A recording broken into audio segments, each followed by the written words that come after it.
function quickly, it doesn't. But when I don't need it to, it just works fine. Yeah, that's what it is.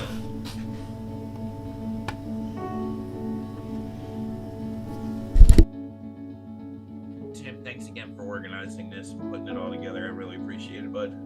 It's fun. Thanks for playing. It's been a minute. July is my window.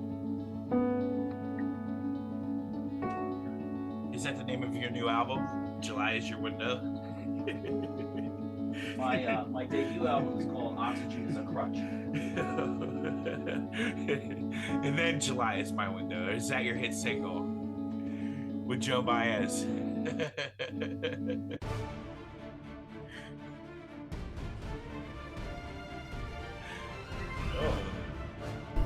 You gotta do it, Don Machina. All right, we're missing the Naz, right? Yes. All right, we're missing the Naz, right? Yep. Some feedback. We're not missing an echo, that's for sure.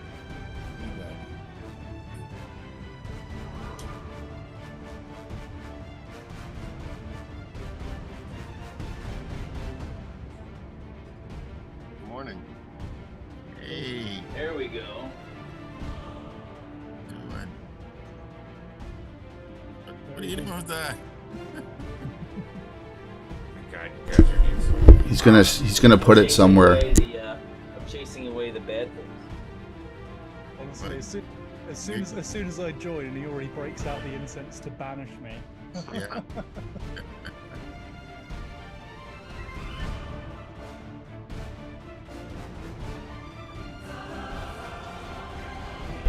What's going on, everyone? Plugging away. We're here to die.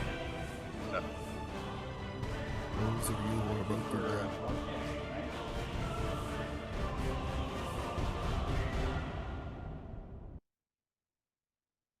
Somebody say something.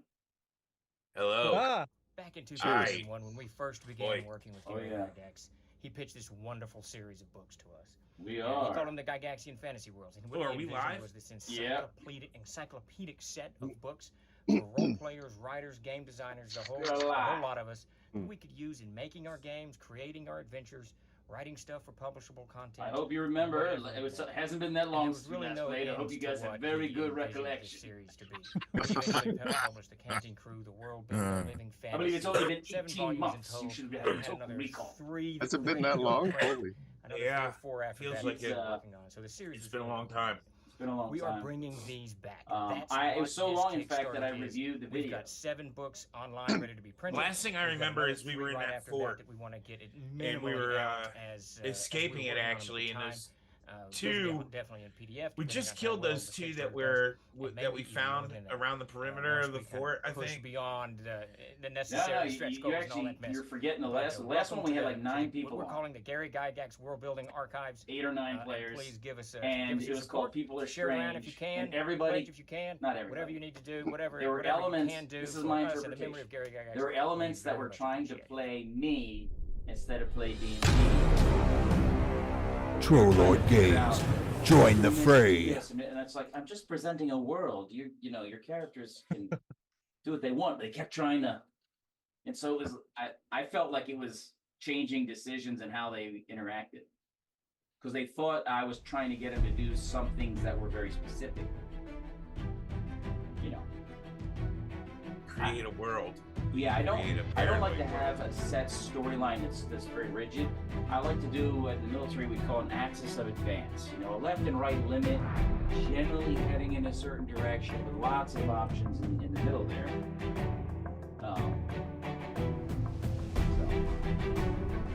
So what happened?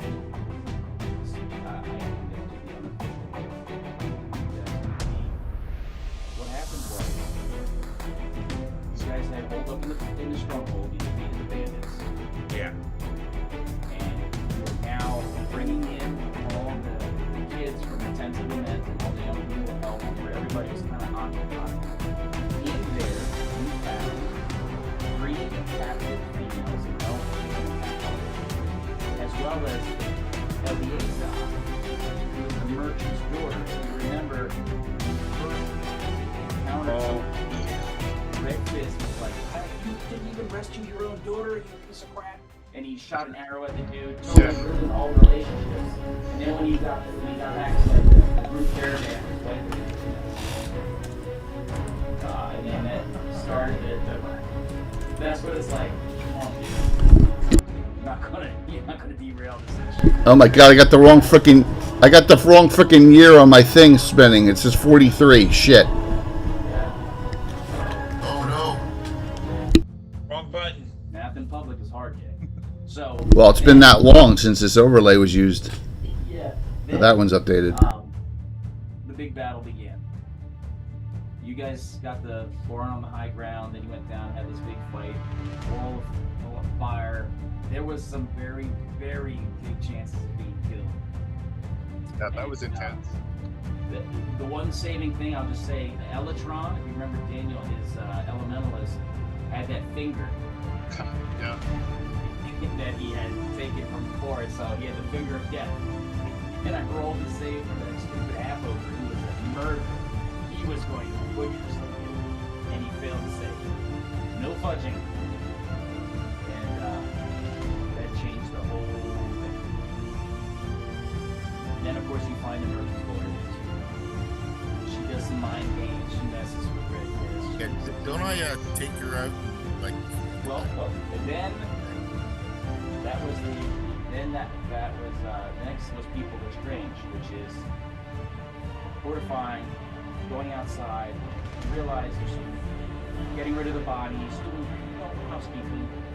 You run into some wild animals that are acting up very often. You ran into some guys who had a white flag. Now this is 3 to 4 days after you ran into that person. Then they would try to do a parlay. One guy was from the south, so he talked like that, and only Jaffe and Deadfist actually tried to use proper, diplomatic. They dropped all their weapons and showed, and they were the only ones to do it. And they were like, "You come here to." You're supposed to wait, Tim, until like we're live to like go over what happened last time, but that's okay. I'll do another one. So, live with the ever mysterious Tim, the Underdogs. It's been a while, so reintroduce your cast and who they're playing and all, and have fun with it. And I'll be. Are we done doing the opening stuff? I'm behind. Yes, I am behind the scenes for this one. So we'll see you all soon. All right. So I started doing the soft opening just to bring everybody up the speed. I'm the ever mysterious Tim on the Lord Gazumba Twitch channel. It has been about 18 months since we last played this game. So we're picking up basically right where we left off, though. The group is from the Barrens, and they've been working with the Pelu tribe that had some problems, and then they've been sent forward on a mission because basically all the food got raided, and now instead of hunkering down for the winter, the tribe has to split up and forage a wider area to try to survive. And this crew took the people who were part of the Tents of Lament, all the cast-offs and the young people, and took them on a trek to go recover something. And who was on this mission? Patrick, would you like to begin introducing yourself and character? okay. My name is, character-wise, is Death Crow, and he's a bandit, somewhat withdrawn, very quiet, and he's particular with the bow. He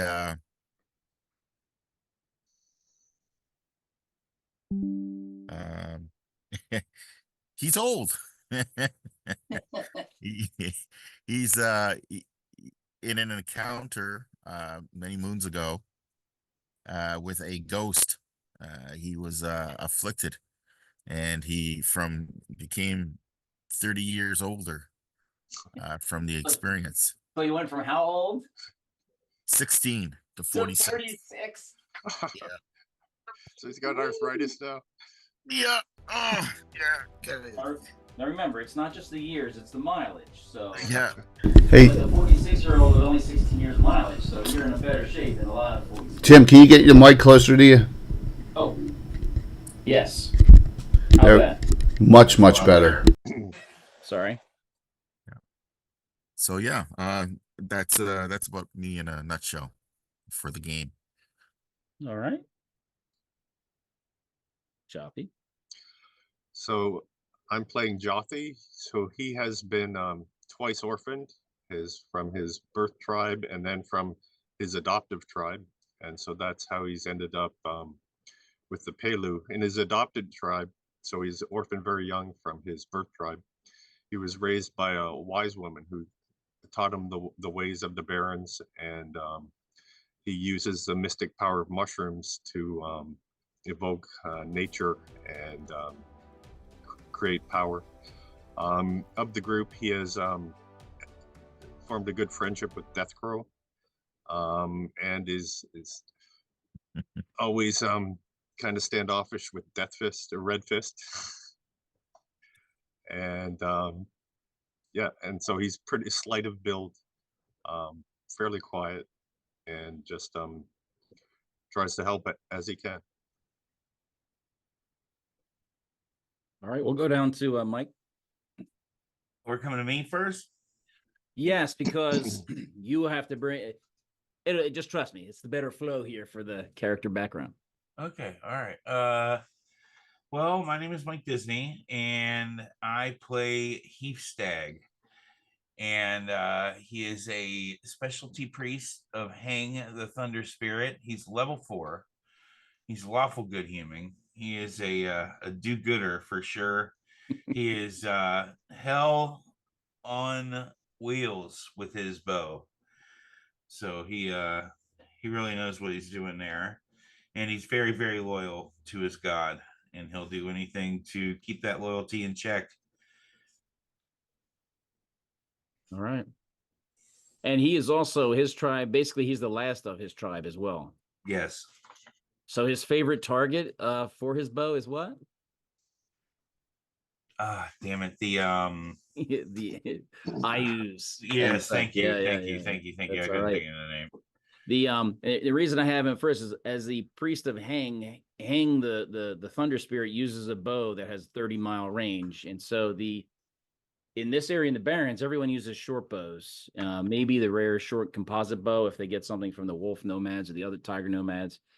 But the priests of Hang know how to make composite longbows, so it's a considerable range advantage, and so that's the kind of bow that the specialty priest of Hang is using, which leads us to None other than Grey Fox, one would assume. yes. Yeah, Grey Fox, I think, is one of the youngsters in this group, as I recall. Yes, And I think he hooked up with those guys in around Fishkill Camp, as I recall. yep. And he's a 3rd level archer, and is, funnily enough, rocking a long composite bow. Right. Is pretty much, especially what he's good with. God, I missed that English accent, Tim. He's We're giving really us an rocking an air of dignity that we seldom have. Yes. Well, we're 2 days really ago, rocking the ranged weapons here, right? Yeah. So the backstory for Gray Fox and why he has one of these special longbows that's kind of like only the priest of Hang has is because his father is a priest of Hang and is a fairly famous one, and was training him up. It's just that he didn't have the disposition to be a priest or the wisdom. He didn't have what it took, for all the dedication stuff, but he was really good with a bow. And so he focused on the physical aspects, not the spiritual, emotional components. And so he's been leveraging his archery skill to provide for himself since he's not the greatest survivalist. But he's just really good with a bow. Is that fair? That's fair, right? That's accurate. I mean, Grey Fox may have different opinions on his other abilities, but We'll agree to. He'll agree to disagree on that one. Well, very good. Well, very good. So Jay, if we can go to the map of the Barrens map. Okay, so if you see this map, you see there's a yellow square. See the yellow rectangle? That yellow rectangle is the Greasy Grass River Valley, which is where the Pelu were basically operating from. And that is where we started our campaign. Since then, you have been traveling to the south and to the east, kind of going around that area, the red marked area that's where Ayuz has full control. And now we can go to the Barrens regional map, Jay. I'm gonna have to keep him busy.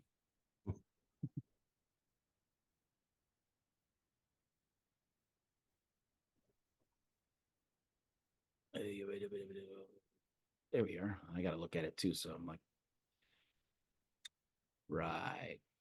So for this one, we may have to go out a little bit so we can kind of see where we are. So you can see that red loop, yeah, go out a little bit and go north a little bit. I want to connect the two areas. So you can see that little red loop there? No, he went out too far. That's where the land of Ayuz is. So they go to the east and south, and now continue south to the east of the Fell Reeve Forest. And zoom on in to where that U is at. That U is for like the whole party. The Underdogs. And that area is very close to, that area is where the last adventure happened. That's where the stronghold is that the bandits were using. And near Sinford is where they ran into the merchant 2 adventures ago. The merchant he had been robbed. He was trying to hire them spontaneously to go because all their horses were gone. He had wagons and such. Tried to get them to go and rescue his daughter. The diplomacy fell apart where the fiercest barbarian was scoffing at the incredulity that he would let them take his daughter, even though they would all certainly have been killed. He had no mercy on it. Ruined the diplomacy, shot him in the foot by accident. Accident. I would say that would be criminally negligent is how I would describe that. But then ended up having his wife kidnapped by them as she was foraging in the area. So then they had to go fight the stronghold anyway. Displaced bandits that were in a cliffside fort. And as they were consolidating at that objective to have a place to hole up for the winter, it's still winter out. If they hadn't been Northmen, people of the North, they would have not made it. And as they're moving in, they encountered another group that had come up. This is about 3 or 4 days later. That wanted to have a parley and meet with him, especially about one of the prisoners, which was the merchant's daughter. And they did a show of force. The group wanted to fight them so bad they could like taste it. Some of them were spitting blood. They just wanted to fight these guys, but they were so outnumbered they decided not to. And obviously, the daughter, when she was supposed to be like, she recognized that these were people coming to rescue her. She feigned ignorance clearly and didn't cooperate and says, "No, I'm not going." And so they were at an impasse. And so the bandits, one guy spoke really rough voice, and the other guy had a southern drawl he was definitely from far south. They said, "Hand her over. If you don't hand her over, you got to pay us because we've been hired to get her and we're going to lose money." That negotiation didn't work out. So I was riding out to hand her over. Oh, you guys fled back to the stronghold, wherein the the big debate occurred. Everybody was fuming over this Eliezer. Jay was laughing because he had already figured out who Eliezer was and what she was. And 5-1 was to hand her over. So 5 of you voted to hand her over. 1, Tokala, the cleric of the Paylor, said, no, we shouldn't do that. We shouldn't force someone to leave. And 2 abstained. So Heafstag abstained from the vote, as did Redfist. And that is where we left off. Questions? I thought I was. I thought I had her on a horse. I was bringing her Yes, out. you were preparing to do that. That's where we let right way. I said any handoff will be done next game. Okay. And that's why we're starting People Are Strange When You're a Stranger. If anyone has questions or comments, like in the chat, if someone can help me, I don't usually pay that much attention to the chat because I can't pay attention to those 2 things. I got it. If you just let me know if there's something relevant. Will do. All right. So we can go into the next map. If you can't remember, this one will refresh you. We'll go to the area map is what it's called.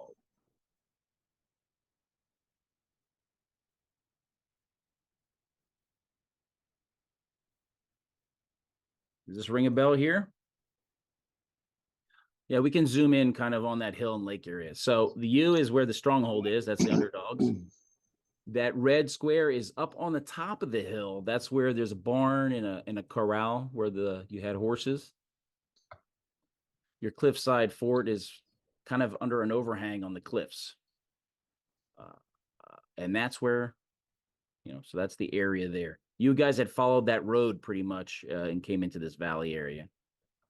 The areas marked with hash lines, if you look at, like the hash lines there by the edge of the lake, that means forested, like heavily forested. You can count the clear areas as lightly forested. All right. And any questions or insights or things you want to discuss or ask about? Oh, the scale is each square is 100 yards. All right. And this fort is it's fairly like it's backed up against a cliff, right? I remember that Redfist Yes. climbed around, so it's like Let's kind go of to the stronghold map. Because So we we were kind of started- in a kill zone at the front for when Yes. we came at it. We started I did an overlay here to tighten up the map. So if you can see that the map on the left is actually the ground, the map to the lower right is actually the second story. And yes, you had to follow that trail up against the cliff face and you ended up stuck right there. And you can see on the second floor there's a bunch of arrow slits. In fact, up on that room there was a huge stockpile of long composite bows and ballista. arrows, a lot of them. There's Plus there was a ballistas too, right? ballista. There was a ballista and such there. And the last thing you wanted to do was bring horses into the kind of main gate, through the main gate. You brought 10 horses in. That was the kind of the last thing we did. And after the vote, you were like, all right, I'll take her back.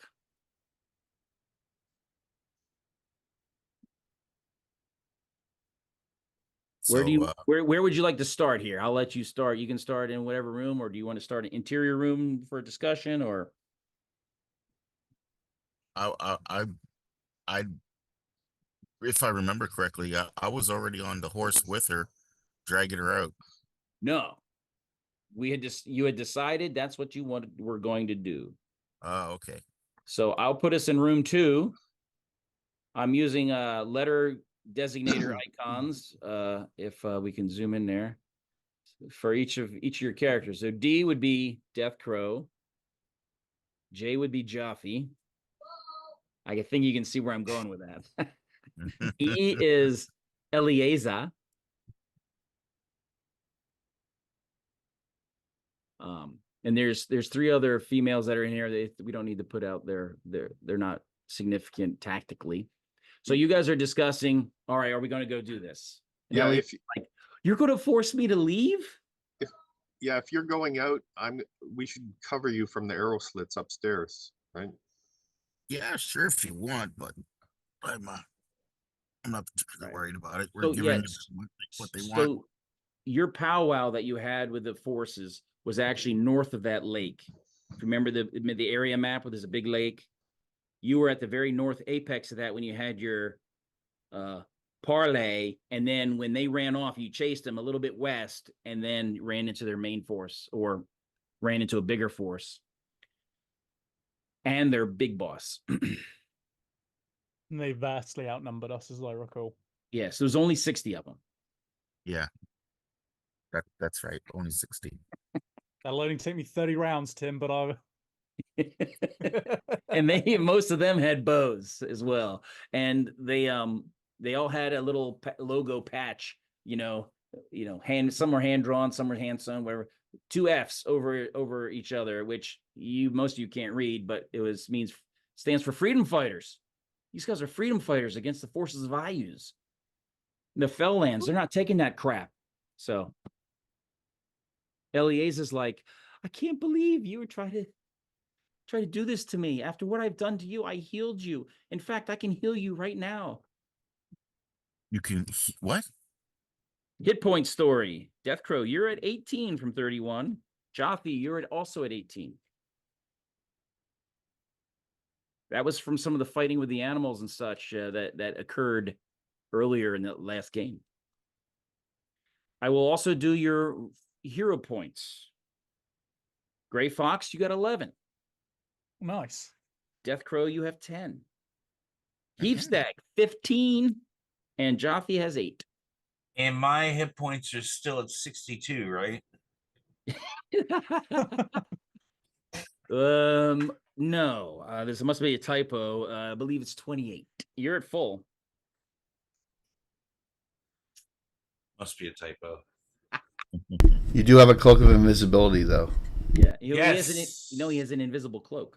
Yes. It's a cloak you can wear and nobody can see it. It's on right now. Yeah. It's keeping me warm. So anyway, so she's beseeching you, like, he's trying to just marry me off to someone who I don't love, I don't care about.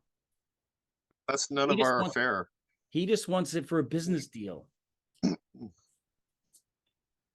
That's none of our affair. You have to work it out with him. She's like, I can't believe you. Your demeanor's changed quite a bit since we decided to turn you back over to your After all father. I've done for you, I can't believe that you would do this to me. All you've done for us. What have you done for us? Gotten us into trouble. I had the greatest fun with a whole. Well, I'm talking about the last adventure. There was this whole, like, we're not going to turn someone over, to somebody else. And I'm like, that's exactly what barbarians would do if it's going to benefit them. They do that all the time to each other. Or they even do worse that we're not going to cover in this family show. They do terrible things. Most indigenous type, primitive, I don't want to say primitive, less technologically advanced people are struggling. They don't have the luxury to have all the niceties that we would expect. So it was funny to see this being thrown around last game. It was amusing and frustrating for some people who were just irritated. But you guys always maintained what I would consider the proper barbarian view, which was not our problem. We need to get rid of her. I mean, you could actually just kill her and say we don't have her, and you'd be telling the truth. And then there's no chance of her giving away your information if she's spiteful, Eve Stag would not stand for that. What information can she give away? She has nothing. Why talk? We've made a decision. Let's position and be ready. Yeah, let's get rid of her. Okay, so she's like, I will not stand for this. So sit down on a horse then. Or lay over one. You decide. So be it. Fine. So she she says, Jethro. And she has her raven flies over to her and sits on her shoulder. Hey, his Raven's name is Jethro. Yeah. And she says, well, let me get my things. Let me get my things. Okay, keep an eye on our death crow. Yeah, go with her. So she goes up, she goes all the way upstairs to the second floor to room 10, which was where Red Fist was recovering from his injuries. And as soon as he was out, she got all the linens cleaned out, and she says, don't get used to being in here. And so she actually moved herself and the 3 other prisoner women into that room and kicked him and all the stuff out. She even will let his Windsinger, his wife, in. She'll even let her in. She's kind of like, the women don't seem to think this is a good idea. They're like, how could you do that? What do you mean? Well, Windsinger is Red Fist's wife. She's like, you're just throwing her out. And she was taking care of these all of us. They all seem to be kind of on her side. Anybody. She was being an irritating woman, to put it mildly. Well, then I'm not going to heal you before I go. I didn't expect you to in the first place.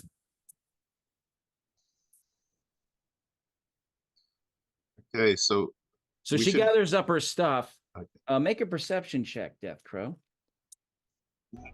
Uh, This one we're going to use percentile. So you're going to do your Oh, intelligence percentile? times 4. Intelligence? Oh, I have to pop up and grab my dice. So 13.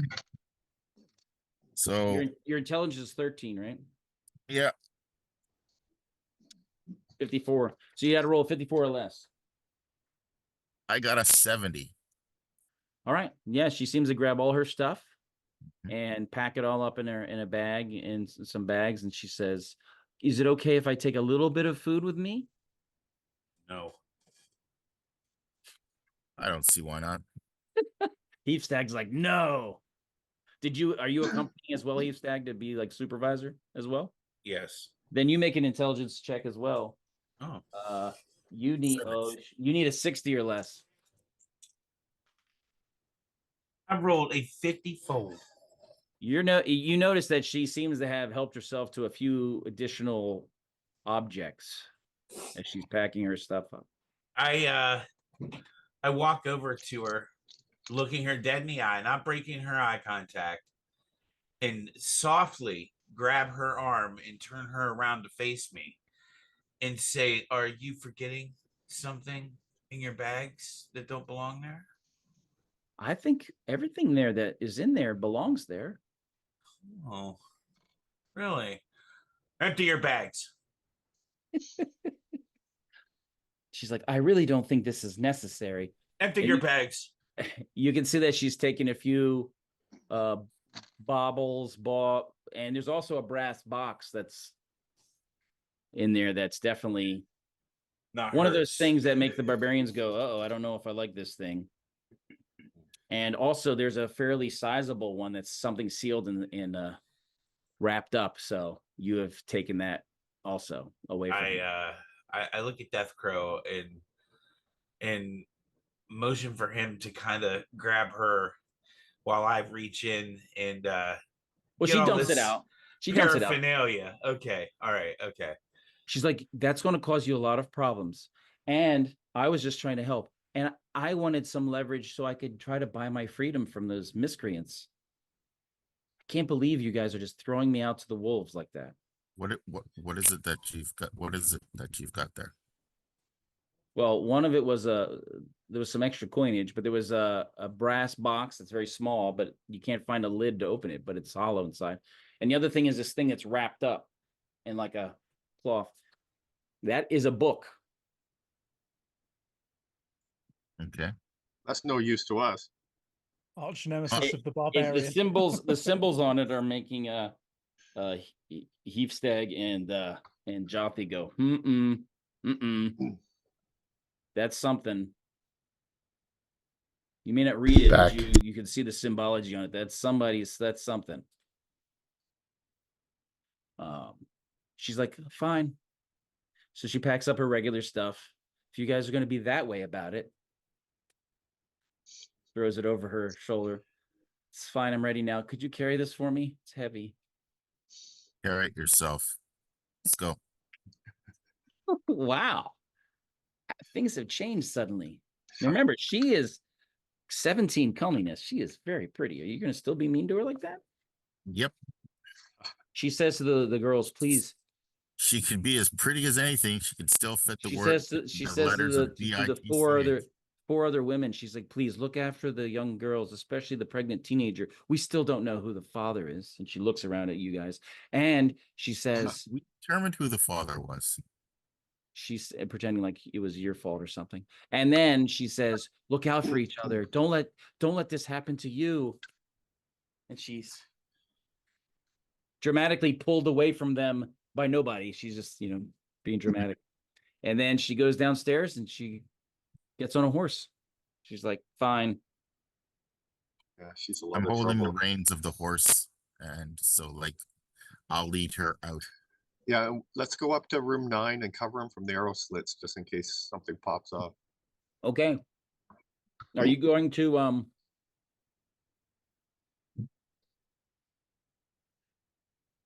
you're going to go out? There's nothing nearby. You have a pretty good overview, nothing on the road. I think we need to go to the area map, Jay.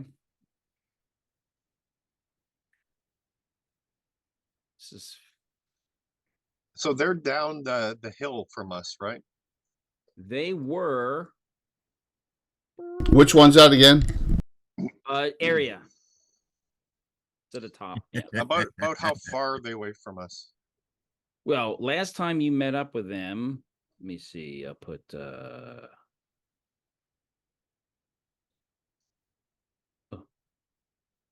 what is that? Okay. Yeah, last time you met up with them, it was right up around here at the top. I think it's synced. Is it synced with Jay? Can you go to the top of the lake, Jay? Just look at go out north a little bit. Yeah, there you go. You were up on that north shore when you first met them. And then they went to the west. You followed and probably made it about this far when all in the grass and such around them was when the guys popped up. A little bit west, Jay. There you go. So that's kind of where the showdown happened, and you guys were like, "Oh shit," and then ran back. Hey, should we have them come up?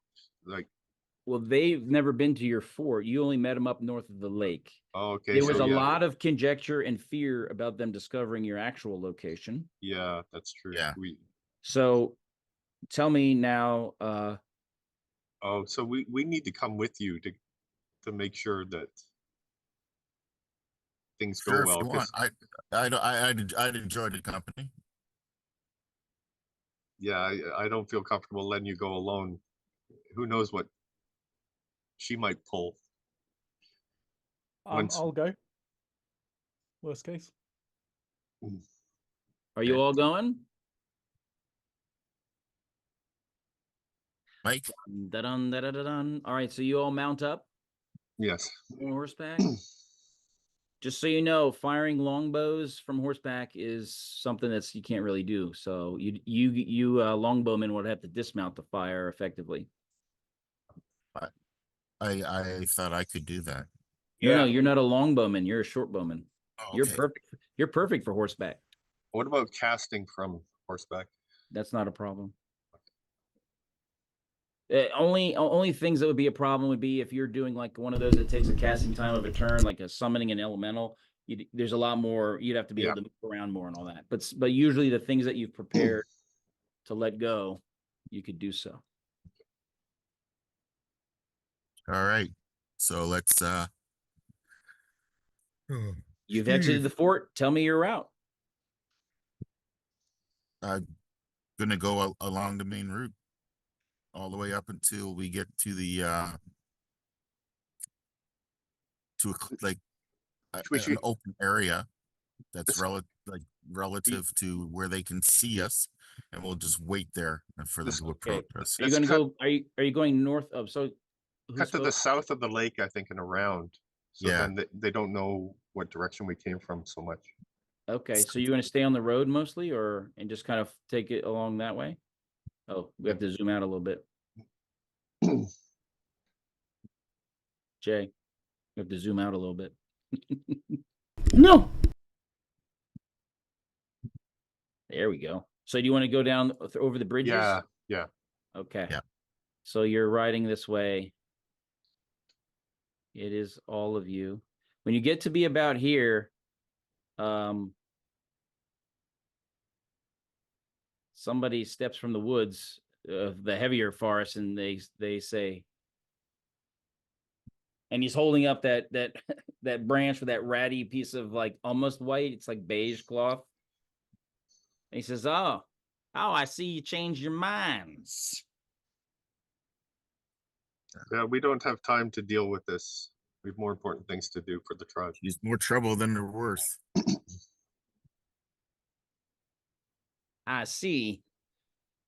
Well, it will benefit us since we were hired to bring her back, and it will benefit you as she is probably a handful. That is true. I hand the reins over to him. Oh, you're not going to give our horse away, are you? No. I said, you don't get the horse. You get her. All right. So you guys aren't that close yet. So he's like, all right. And so he gets one of his guys out, and the guy drops his weapons, whatever, walks forward. And he says, "You have your man disarm and bring her forward." Just tell her to get off the horse and walk towards them. Why does this guy sound like the warden from Cool Hand Luke? Because these guys are from the south. These other fellas are from the north.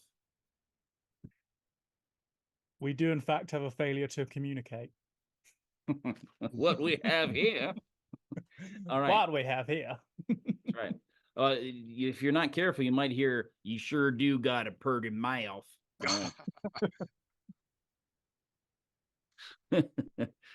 All right. So you give her the reins. Is that what you said? No. I'll draw her up alongside of me, and I'll say, "Okay, dismount and make your way towards them." So, she dismounts, and goes towards that one guy. And that one guy, basically said, grabs her stick away. She has a stick, tosses it on the ground, turns her around, and another guy, comes over, and they start basically tying her hands up behind her back. "This one's dangerous." "That's right. She's dangerous." Why is she dangerous? "Well, danger to us would be failing to get paid, and she runs off crazy, then we don't get paid. So that's dangerous for us." All right. Well, have a good day. And pleasure doing business with you. Pleasure is ours. And so you have handed Eliezer off. Yep. All right. He's like, "Fine." And he says, "Take that stick away from her." And so they do carry her stuff, but they are bringing her along. And she's like, very haughty. And her hurt ankle doesn't seem to be hurt anymore. No, I didn't think so. That's so. And they vanish into the trees. All right. So now where do you go? Head back to the fort. All right. Yeah. All right. The adventure's over. Hey.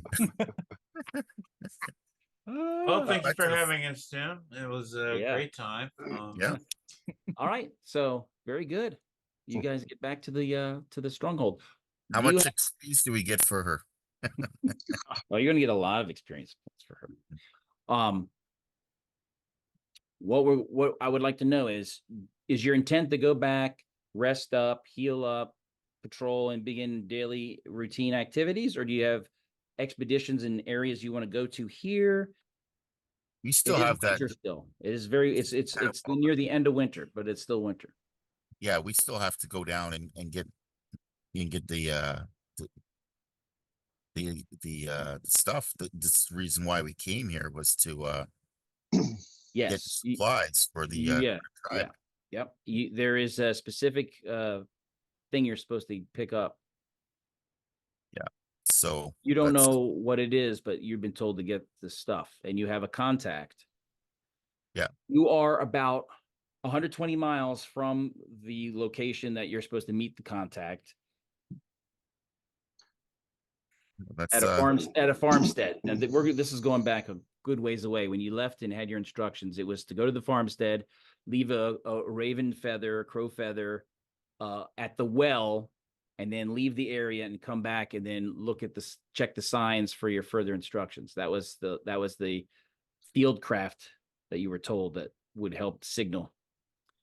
So you don't have any frame of reference time wise for that. Okay. Well, should we secure the fort and then proceed on that to get down there? well, It's a good idea. who we leaving behind to secure the fort? Well, the women are going to stay behind, I presume. Or you have the women, you have like 40 kids, Yeah, some teenagers.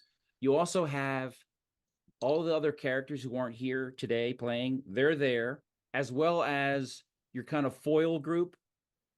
Remember the 4 other barbarians? They're with you as well. So you have a force here. You guys are just the star characters on this episode. yeah, so they can secure. We'll establish routines, get like the teenagers to help with the fort and like maintenance and just securing it. So we'll spend a few days establishing routines and make sure that they know, like, have procedures if there is an assault on the fort, so that they can defend it. Your biggest challenge, well, I'll let you discuss what you think your biggest challenge in your setup. Do you want the stronghold map up, or do you want this map up? The stronghold. Okay.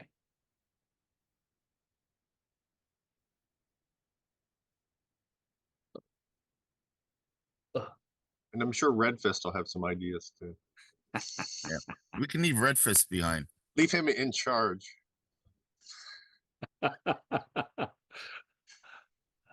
He can't believe that you gave her away. Like, he doesn't like these Southerners telling him what to do. Yeah, he was scoping her out for a second wife, right? So Yes, he was. He was trying to get his wife to be amenable to it. Culturally, it is possible. Usually, people that have a second wife have a lot more material. They're a lot more well situated before they start getting multiples. But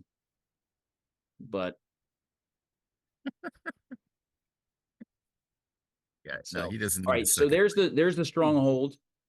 I have to go and take a quick bio break because I had so much coffee this morning. I'm sorry. Yeah, I was just about ready to say I've got a bio too. I'll be back in a very short period of time, but Sure. So I think you guys can just talk amongst yourselves. It should be interesting for people to watch your strategizing. My little mug is down in the corner. Well, there's a pick of me on now. That's all. Just don't worry about it. Go. Do your bio. I turned my sound down. It shouldn't be too loud now. So. Okay, so there's that kill zone that we were in, so we need to set it up so they can use that effectively. We also got to watch out for them coming around. We need to check the integrity of that kind of second story entrance. And yeah, well, we can also trap that too. Now that we know that that's a way in. Yeah.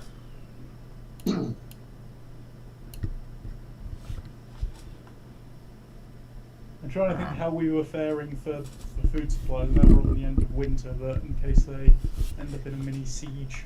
I think There was I lots think of this food place stuff was there. stocked Yeah. for the Perfect. bandits. Yeah. We can double check that with Tim.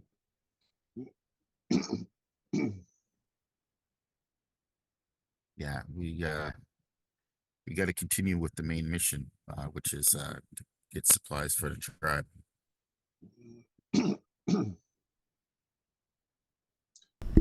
If it's not too late.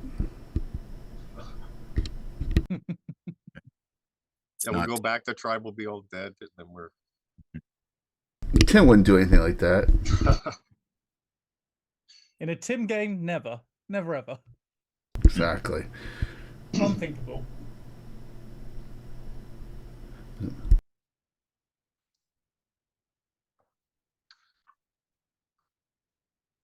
But yeah, no, other than, as we've said about security, I think we're probably pretty How's well the weather situated. where you're at, Naz? Oh, it's a astounding British summer. So we've had about 1 week of relative heat, and then the rest has been mist of rain, basically. Unstoppable. Basically, it was raining this morning. Obviously, now it's beginning to clear up, but the winds are still up. So, yeah, usual disappointing British summer, more or less. Where are you at? Like, are you north, south, east, west, central? South nearest city would be like Southampton. So, um, yeah, very near sort of the port cities in the south.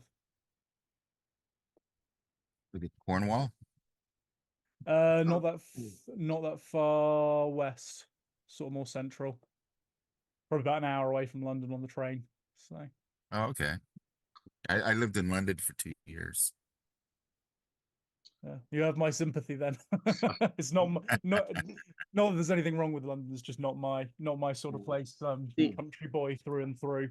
The So, couple summers that I was in England, I enjoyed not sweating so much. It was nice. When there was a nice overcast, it was like you could wear jeans comfortably in the summer with a t-shirt, yeah, and it was fine. You can't do that here in the summer. yeah. It's for my family in the States. They're all in, well, most of them anywhere in Albuquerque. So, well, it's nice because you're like a mile above sea level, so you have basically no humidity with the heat. So it's nice, and their rainy season is a 2-second shower, and it's like, oh, it's gone, and we're back to sun. It's Here dry.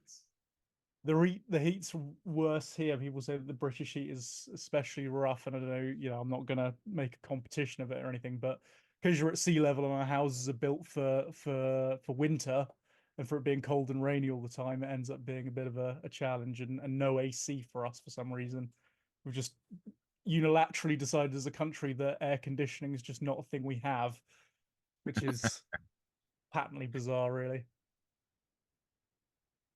But yeah, so it's been fairly mild for the most part. London had AC. Uh, yeah, I just think that the East Coast or the southern East Coast in the U.S. is so humid in the summer, and Mm. Florida is just a whole nother. Oh yeah. Even Texas and Louisiana and all those down there is just it's so humid. Yeah. That's the one thing that would keep me away from there. It's just I don't like that swamp feeling. It's not nice, and yeah, my current girlfriend is from Hong Kong, and so yeah, it's same story there, where it is just you have absolute sort of monsoon levels of rain, and the heat to go with it. So and you're in a concrete city, so it's just yeah, there's no no respite really in terms of from the heat. But yeah, I really suffer in the heat, so I moan quite a lot. The weirdest weather I experienced was it was Kuwait, and it was August. I was there for a couple days. In the little camp I was at, the sand was like this fine white sand, very fine, not powdery, but very fine white sand, as far as you could see. And it was like 105 degrees Fahrenheit. You'll have to convert to Celsius. I don't know what that is. And it was like 100% humidity. Oh God. And I guess that's what happens kind of during a time frame in August. There's kind of they get this humid air coming in, and I was just like, oh, I hated that. I was an You're angry probably, person. I imagine you were probably half the man you were, Tim, because the other half of you had been sweat out.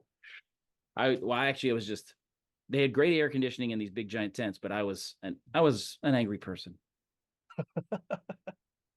but highly effective. Tim angry? Never. Never.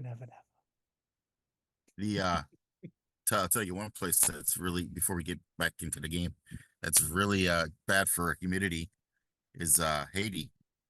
I remember when we landed there, air pressurized, air conditioned aircraft. They opened the door and it was like walking into a wall of stinky hot mess. Sweat. Yeah. Yeah.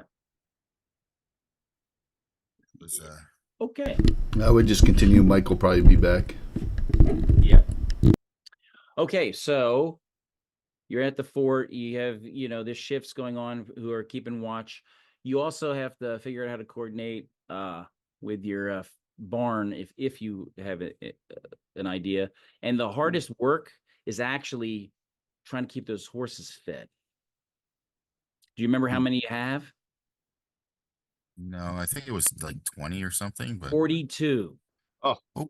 crap. So you could ride around and pretend you're horse salesman or sell horses or whatever.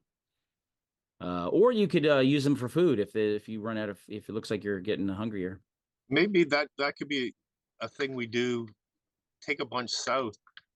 Well, actually, we would like to take them back to the tribe because they're valuable.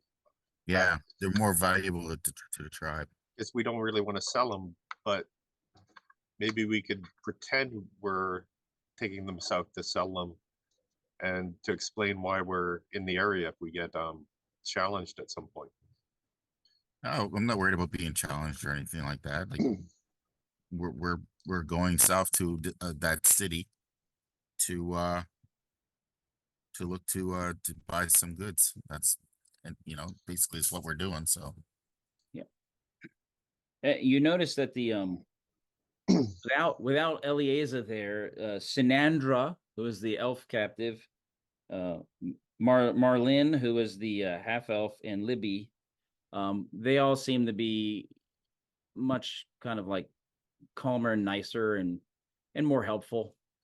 Oh, that book with what looked like, any of the captives, can they recognize what the book is? No. Okay. They was always locked down there in one of the rooms and never really got a chance. They haven't seen that before.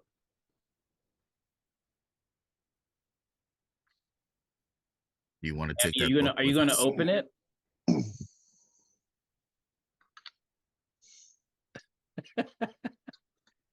Are we gonna take that book with us? Are you gonna Or open the leave book? it Who here? opens the book No, we're not. Don't have to open it. to look inside? Who knows how to read at all? You would have someone there. Takala can read, Okay. and I'm trying to think of Elatron. I don't think Elatron It's reads. written in Fruz, I understand it. You can speak it, but as far as reading goes, I think the only civilized person is Takala, actually. We'll see what Takala makes of it. He, Heafstag, and Elatron would all agree those are magical symbols on it. So it's some sort of magical associated book. That's what you're getting. Mhm. And you're gonna open it for him to look at? Yeah, I'll open it for him to look Or do you at. want some NPC to do it so they get No, I have to take the bullet. I'm not going to get him killed. All right, make a saving throw. Okay. Roll the 12.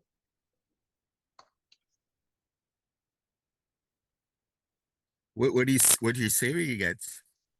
Just roll. Yeah, I rolled a 12. Nothing happens. All right, so you can see that it looks like there's some sort of, I mean, it's a lot of handwriting, a lot of symbols, and a lot of stuff in there. And it seems to be a topic of some sort of, you see the magical symbols. So you can kind of recognize some of those and see the similarities with the sort of arcana you use, but it's different. And it looks like there's a number of different writings in there. Sometimes it looks like it there's like a diagram that looks like it's showing a hand making a shape with the fingers, and sometimes you really are, that's all you can tell from it when you look in there. Let's keep it away from Red Fist.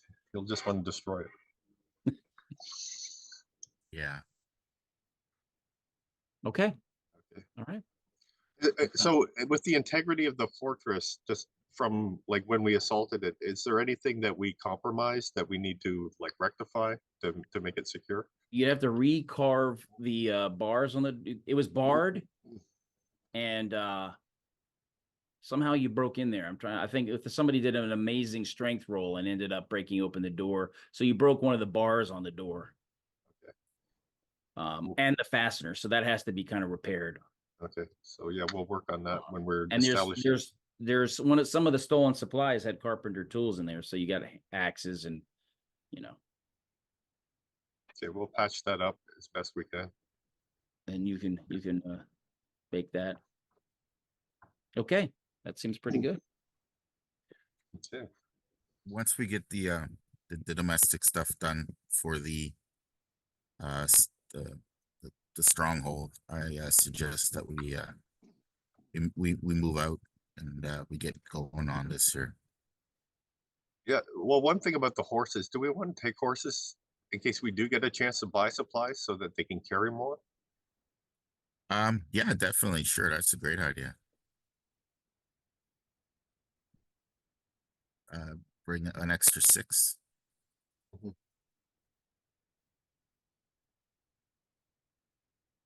You're gonna bring extra 6, so each of you rides one, and you bring 6 more. Yep. Nice. Okay.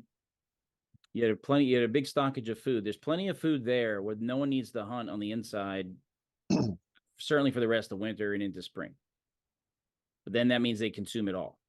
And some of it was sealed in barrels and preserved with salt and things like that, and pickled. I can't see why they can't do some local hunting while they're Right. They like fresh meat and fish.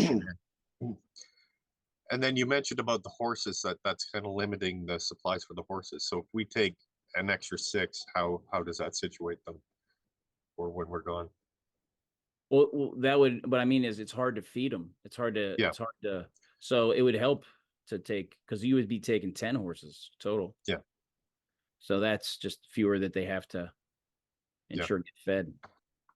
Okay, good. You can take the best ones. based on your outlook. There's a number of people they're sad being indoors, but it's definitely warmer in the fort than outside. And some of the little kids at first they were scared, but then they kind of adapt to this place and they like running around and Oh, and did we find coin here, like treasure? Yeah. There was some coin, yeah. Because we might want to bring that to trade if we can buy supplies. It's already being arranged for that supplies for us. Are you saying like extra stuff? Yeah, extra if we have the opportunity. Okay. How much can we bring with us, Tim? Well, they had there was a lot of pelts that were stored here. Like this is stuff the bandits stole from people. 25 beaver pelts, 30 ermine pelts, 60 fox, 25 mink, 123 muskrat. Oh, see, that'd be good for our cover as traders, right? 10 wolf. Yeah. There's bolts of cloth. We'll bring the majority of the pelts with us. Glass beads. But you love glass beads, you guys. And my artisanal baubles. yes, and there was like 4 chests of bronze spikes in the place, which is worth kind of a lot of money. So these are used for decorative things. They're like iron spikes, but they're not as hard. But The metal's also valuable in the north too, so Correct. we might be able to take it back up with us. Yep. Goods to bring back north too. Yeah. So bring a bunch of furs with us. Yeah, bring the pelts. Right, and you had a whole bunch of sacks that had copper, silver, electrum, and gold. So there was a big stash of coinage here, more than most of you can count. We'll bring some of the gold. Okay. And then the pelts, and then so the extra horses can carry that. Okay, well, there's 1 sack of gold, How much is in it? 25. So we can't count that high. You can. It's more not- than 3. Actually, you probably all can count 25. Yeah, I hope so. I shoot arrows. Yeah. Well, you didn't have that many before. Okay. There is a lot of copper. So you can, there's a chest full of copper. And silver. So if you want to take, you can take a big sack of copper and a big sack of silver or you take a chest of copper. Since copper is kind of like the least valuable, but takes up the most volume, you could take a chest of it and then use that and then fill it with other stuff if you want. Yeah. Yeah. Chest of copper. That's the All right. And then you're going to take all the pelts. Yep. You can leave some of the pelts for the people to make clothes with, or you can take them with. we'll leave some for them to make Yeah. clothes with. Yeah. The most useful ones are probably the wolf. The wolf pelts are probably the most useful. Yeah. Beaver's pretty good too, size wise. But when you talk about muskrat, they're kind of small. Yeah, beaver. Muskrat, is fox, excellent. deer, yeah. All Yeah. that. So, okay, you can leave the bigger ones and then take the smaller stuff with you. Okay, sounds good. Very nice. Well, after a night's rest, we'll kick off. Well, you were at 18 hit points, so Well, we also spent a couple of days though Couple of doing days. domestic stuff. I will right? allow it because I'm so nice. So And I nice, mean, right? and over those days, I can do some healing too. Yes, yeah. All right. So you're all up at full. Look at that. All right.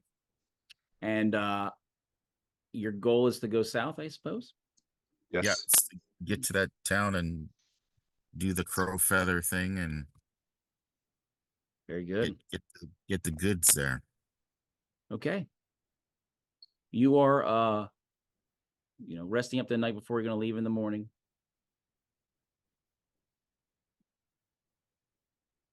Make a perception check. Oh, I have to. What, everybody? Intel. Yes, everybody. And that's percentiles, right? Yeah. These are my dice that I've been charging, my glow Ooh. dice. I got 39. 93. 42. 93 is probably not good. 93 is he's sleeping. Heathstag's ready for his journey. He's sleeping real hard. 43. And it's your intel times 4. So yes, that's what you got to roll under with the penalty. Yeah, Who made no joy. So Yeah. I just made it. I made it to 39. by how much? I made it by 2. Yeah, you made it by over 10% though, right? Death Crow. Yeah. Okay. You heard a clattering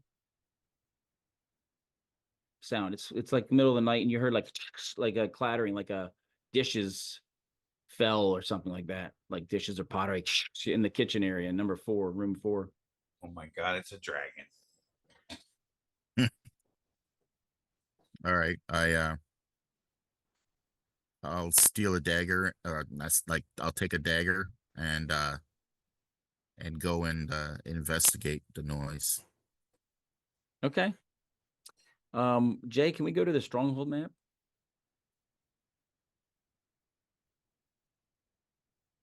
Did anybody else wake up when I woke up? I'm going to say yes.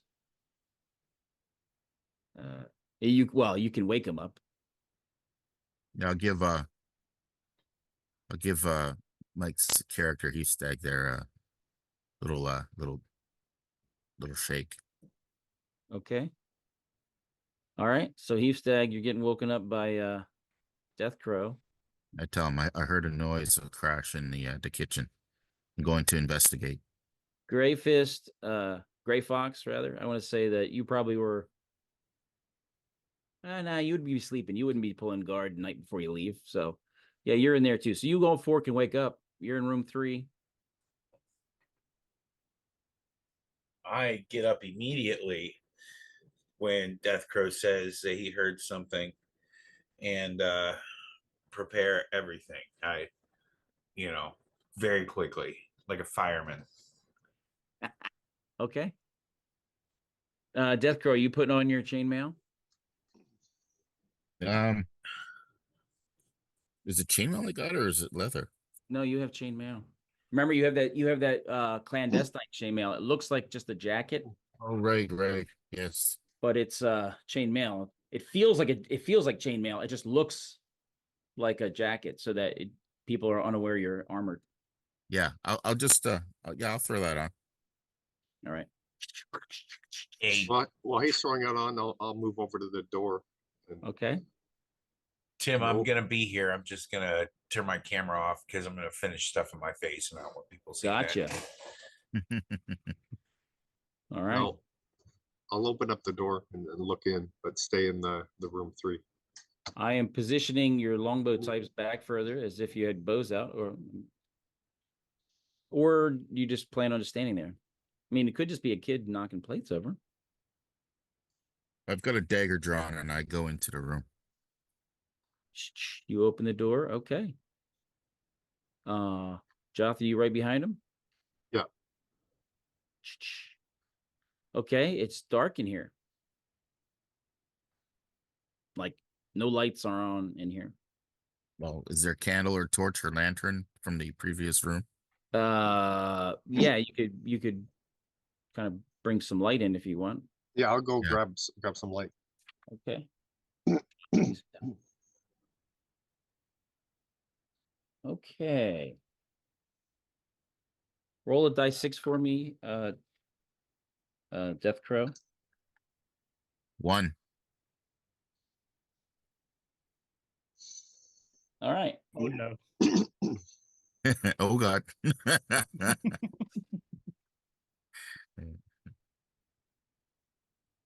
Oh. Wait a minute. How many specials do I have? Jay, what do you think? I was given a bunch of specials in another game. Should I carry those over to now since I'm DMing? Hey, that's not fair. So What do you think, Jay? I want you to look in chat. Oh. What does it say?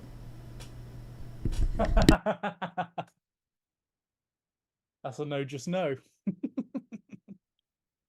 So you think I should save them? By the way, Death Crow got a regular from Thunder, so another Oh, regular. really? Oh, Yep. Thanks, man. So you don't think I should use the 50 I had from before? No, it's not. No, because you're going to save them because we're playing in 2 weeks after this. All right. You guys are lucky. I did have 2 come over from this. It will not help though, since somebody tried to stab you in the back and I just rolled a 1. Ah, So I have to do the fumble.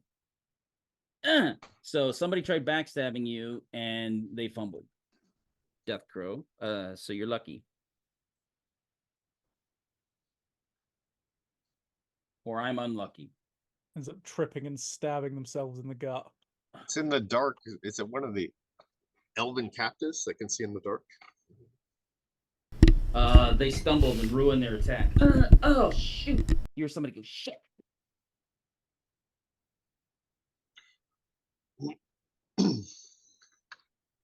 I turn and try to grapple them. Okay. We'll roll for initiative for that. Someone turn the lights on. That's what Joffy stepped out to go get a light, and that's when that happened. It's Okay. 1 to 6. Is not Heapstag in there with them? Nope, you were standing back with in case you need to shoot.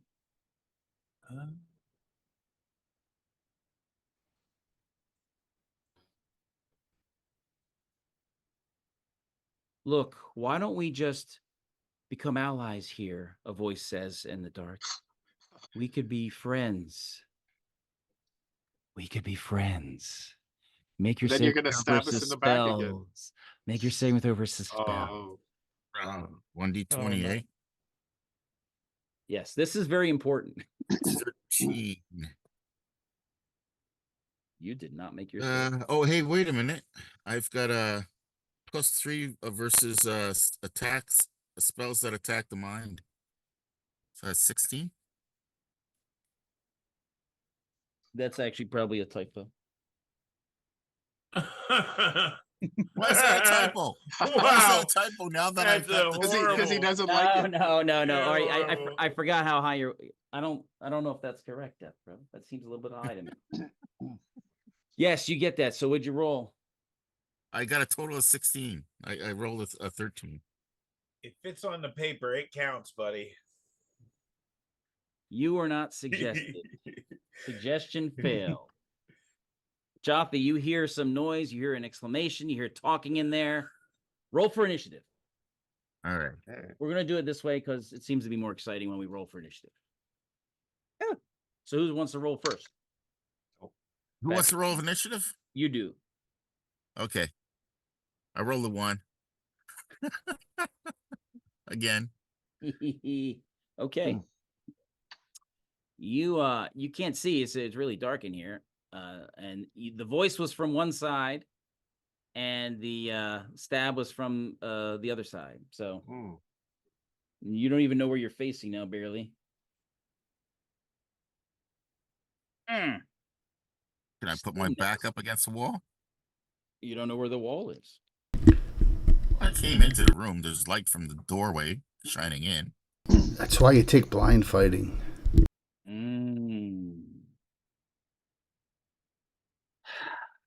Tim loves darkening people. Darkener. Darken. Don Darken. Make a saving throw versus spells. Again? Yes. New round. A 15 this time. And I believe that works. Yep. All right.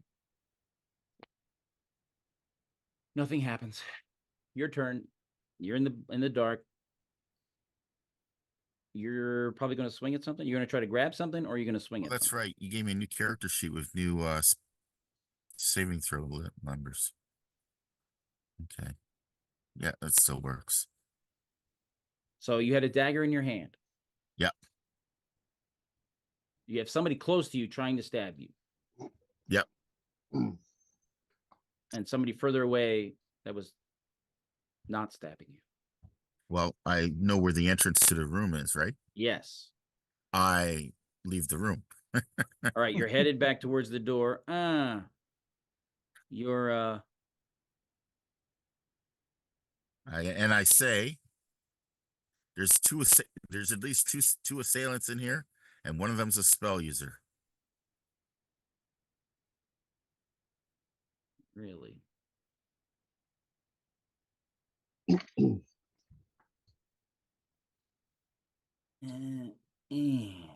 Person is right there. You kind of backing towards the door. Jaffe, you come in here with a light.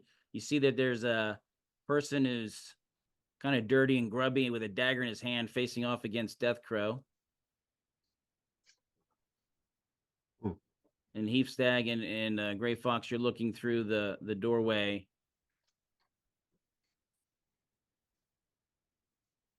And you see, you're bringing a torch, right? Yes. You see your old friend. You see a elfin figure who has light colored hair and very dark skin, like jet black. And she seems pissed. They did their attacks. They missed. That's what you see.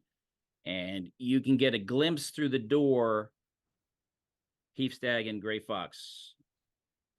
If you want to do something specific or move a certain way, let me know. Can I act? Well, you kind of came through with a light and then Okay. saw them. So you're like, oh, ding. Heapstag. Yes. You see that lady, they remember the dark elf leader? Yeah. There she is right there.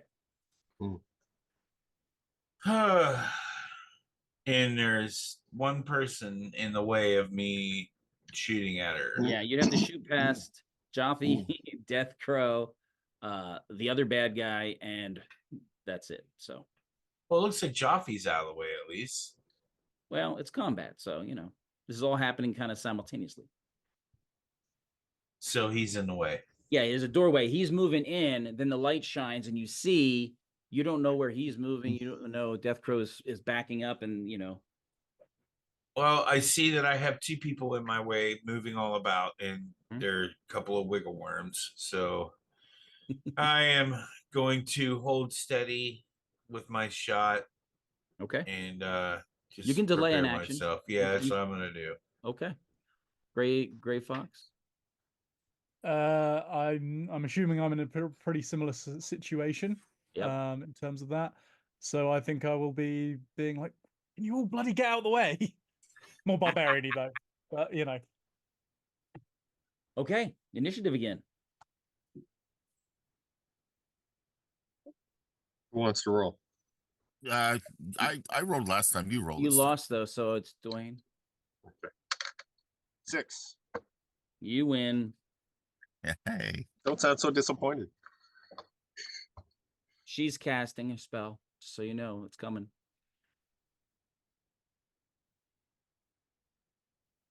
But it's your turn.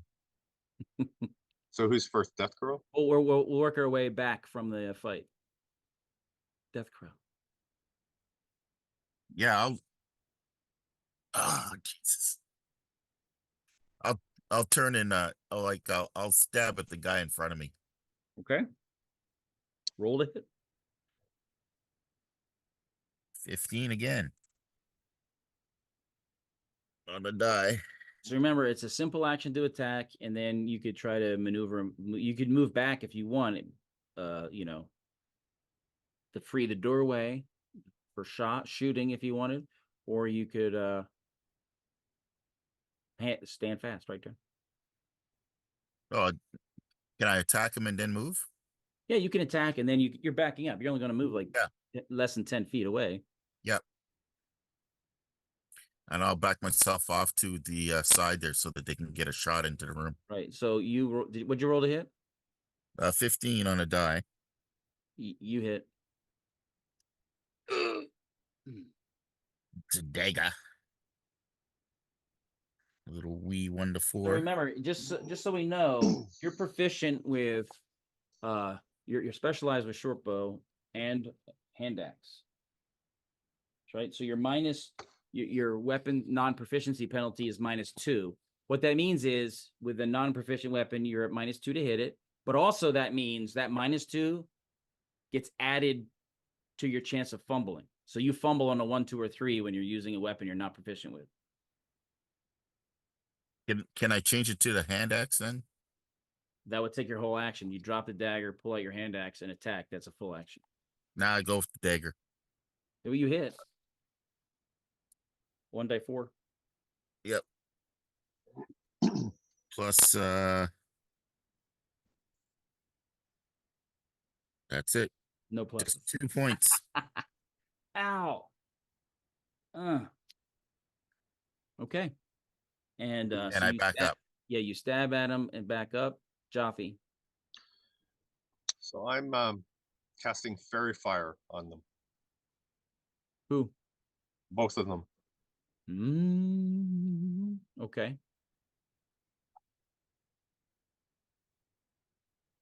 Okay. You're fifth level, right? Yes. And then I'm gonna back out of the room and get it out of the way. You leaving me in the room again? Well, I'm getting out of the way so that. Well, You you gotta are leave the you can back your to the torch. corner. No, You but they're can back- lit up by the Fairy Fire now. Well, you can back to the corner like Death Fist is, or Death Crow is. Death Fist, yes. Okay, yeah, I'll get out of the way of the door. Yeah, so you can like. Okay. It does not work on her. Oh, The Death other guy Fist. lit up, but it doesn't work on her. okay. Archers, you see her there going gula gula kambale kambale kambale kambale. Pin cushioner. Yeah, that's we don't like that. We don't like that at all. And you had a delayed action, so you're ready to go. Alrighty. Actually, you delayed last round, or was it this round? Last round you delayed. So this round you can do you get your full action. So you can choose to use your sharpshooter and aim, or you can get 2 shots off. And she's not lit up by the fairy fire, is she? No, she's not. So am I taking any penalties in terms of, is she in complete darkness, or is No, Joffy's she's not. torch You can still- see her because Jothy brought in a torch. I think I'm probably going to elect for 2 shots then. Just run Okay. the numbers. Uh, 10, 20. She is in point blank range for you. Okay, well that's I rolled the 4, so +3, so 7. So I don't think that's doing much. What'd you roll? I rolled a natural 4, and then for point blank, I've got it as a +3. Yes. You did not hit. That's why we have this. That's why we fire two arrows to get the bad die rolls out. Yes. That's better. That's a natural 20. Ah, did not. sweet. You did not roll. I did. Crit. All right. Well, let's pause here just for dramatic effect. Let's let Heapstag fire, Oh boy. and then we'll go back and do the missile weapons. Well, you know exactly what Heapstag is going to do. It is called missile shock is what I'm going to do. I'm going to add 1d4 shock to an arrow. I can do it once per day. Yes, you can. So, And you already had 2 for the feather of the Thunderbird on your bow. yep. So you're gonna add 2 plus 1d4 plus 2. Here, I'll roll the d4 and the 20 together. Okay. All right, here we go. Oh, I rolled a nat 16 and a 2 on the d4. Okay, so you hit. All right, and your second shot. Again with a d4 or no? No. Yeah, that's right, because it's only 1 shot per day. It doesn't, yeah, it's not going to carry over. Second one's a nat 5. All right, that missed. Choo choo. All right, so let's go back. Let's do the crit. Higher is better. You can also use your hero points to add to your roll. Oh, 5% per hero point. oh, you do devilishly tempt me, Tim. He is. You You could add 55% to your roll. I know he's the devil. So what happens if he rolls 90? That means he gets a 100. Hey, Tim, you just got 5 regulars. Oh yeah. I'll be doing the same thing. Trust me. I'm trying to think. Isn't there something you can do Thank if you've you. got 10 hero points? I'm trying to think. 10 If hero I roll- points, you can cash those in for a special, which allows you either an extra half action, an extra parry if you're doing that, or an extra roll, re-roll. Oh, okay. In which case, maybe I'll dump a hero point in, just the single, because then I've still got 10 in case. Oh, playing it You know, safe. the night is young, Tim. You know, we've gotta be economical with our resource, shall we say? Curses. And yeah, do I need to roll percentile or are you? Yes, percentile and add 5. Jolly good. So That is that would be 47. So plus 5 is 53. 52. 52. 52. It's double damage, so that's 2d8 plus your pluses. Very nice. Which is just a +1 at point blank. So that is 10 damage total. 7 and a 2 plus 1. It's not full damage. It's 2 die. You roll 2 dice. You double the damage. Your dice you roll. Okay. And what was the total? Total was 10 damage. Slices the back of her hand.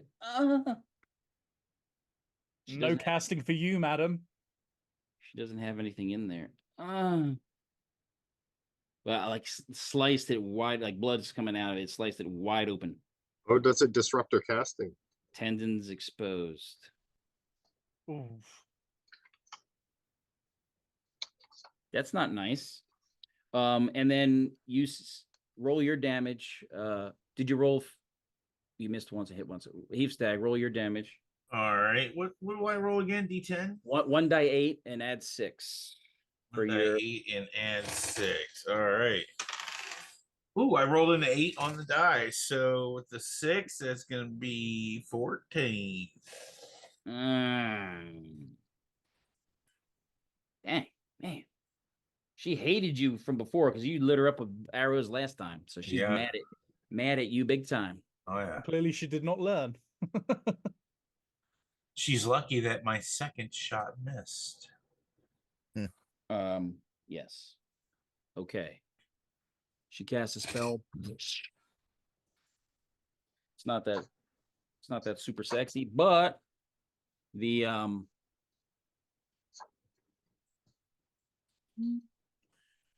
area right Yeah. here. You see the lines on the map? Yeah, that area right there has a webs. Ooh. She throws webs there. So now Heapstag and Gray Fox, you can't see through. Webs of covering it. Jothi and Death Crow, you're in the webs. Don't we get a saving throw to see if we like to get caught in it? Well, yeah, but we're going to the next round. You're caught in it. You're in it, but whether you can pull yourself out, whether you're on the edge of it and you can pull yourself out, or whether you're caught in it, you have to fight your way to get out. Or you could set them on fire. Maybe I should roll to see if Jothi sets them on fire by accident. Yeah. Holding the torch. I mean, that was my next plan. So Initiative. Oh, I dropped the die. Oh, Roll, Joff. Jothi, roll. Okay. 2. Roll again. 4. 2. Sweet. Okay. You can kind of barely see. This guy disappears around the corner, and she disappears around the corner.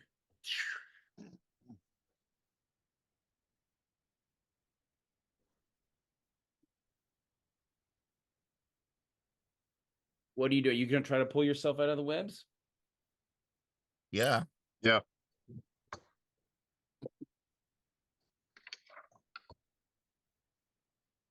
What do we roll? Strength or It is a strength test to get out of there. Oh, yeah, that's not going to be good for me. Web is like one of those you roll to see if you suffocate. Burn them. That's terrible. Creatures with less than 13 strength must remain until freed by another or the spell wears off.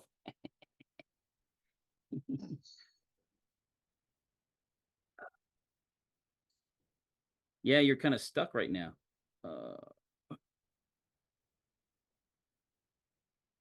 my supreme dexterity wouldn't give me a chance to like. Yes, you get a save, and this will determine if you're on the edge or if you're caught up in it. Okay. Save versus spells. Jothy's got 8 hero 14 on the points. die. What'd you roll? 14. You didn't make it. Jothy? Okay, I'm going to use 3 hero points. And I rolled a 9, so not enough. Oh, if you were a magic user, you would have been fine. Oh, you're caught in there. All right, so Gray Hey, Fox. Can I lower the torch to burn it? Yeah, I'll let you set that on fire. Okay. Set it on fire. Or Death Grow. What is, that's kerosene gotta be the based weirdest web. looking thing. What is Heavestag and Gray Fox? You don't know what's going on, so don't metagame it. What do? You see webs across there. You can hear Death Crow going, ah! What do you do? Is there a torch nearby? Yes, there is. There's one by the stairs. You can run over there and grab a torch. Yeah, Or I'm one gonna by the run door. over. I'm gonna run over and grab a torch. You can grab a torch. You can bring it back. All right. Gray Fox, what are you doing? I think I had the exact plan. So I think when I see Heathstag do it, I'll just be like, well, I guess I'm just stood here then. All right, so you're standing by, ready to shoot. Heavestag, when you get back, the webs all flame up. And Jothy, I can't believe it. You took 2 hit points. I rolled a minimum. And Death Crow, you take 4. I take how much? 4 points of damage from the flame. 14 points of damage. 4. Oh, 4. Okay. 400. Good lord. Yeah. I'm a crispy critter. It burns. So the it is now gone. Aren't you lucky? I think Don't feel lucky. All right. So okay. Is it initiative again? look around the corner. I'm trying to hide it. All right. So yeah, you can the flames blow away and the smoke. You hear some like no, you hear some yelling coming out of the other room. Roll for initiative. I lost, so it moves on. Okay, next person, roll. Roll.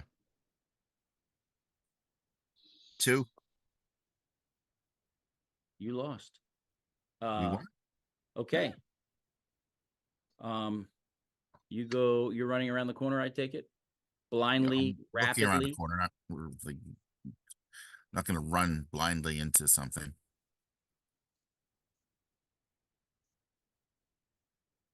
Okay. You can see there's a guy there, and he's glowing. He's like, no, wait. Jothy, what are you doing? I'm moving around to back up Death Crow. All right. Heavestag and Gray Fox. And I don't see her in there. No. So I yell to Heavestag and Grey Fox, block the door. She might have gone invisible. I will comply with that order. All right. Are you coming in and What's that circular item in the that's a center? well. Oh, it's a well. They probably came up through the well. Maybe, yeah. So you Just two in can come in case. and shut the door to keep her from getting out that way. Yeah. And then then I'll stand in front of that so she can't, and Heavestag is the only one with light now, so he's lighting up the room in there now. Gray Fox shutting the door. Okay. There's the dude who was trying to stab you with a dagger. He looks filthy and disheveled, and he's got a dagger, and he's like, no, wait. She made me do this. What do you mean made you do this? She's Where horrible. is she? Where is She's she? terrifying. She's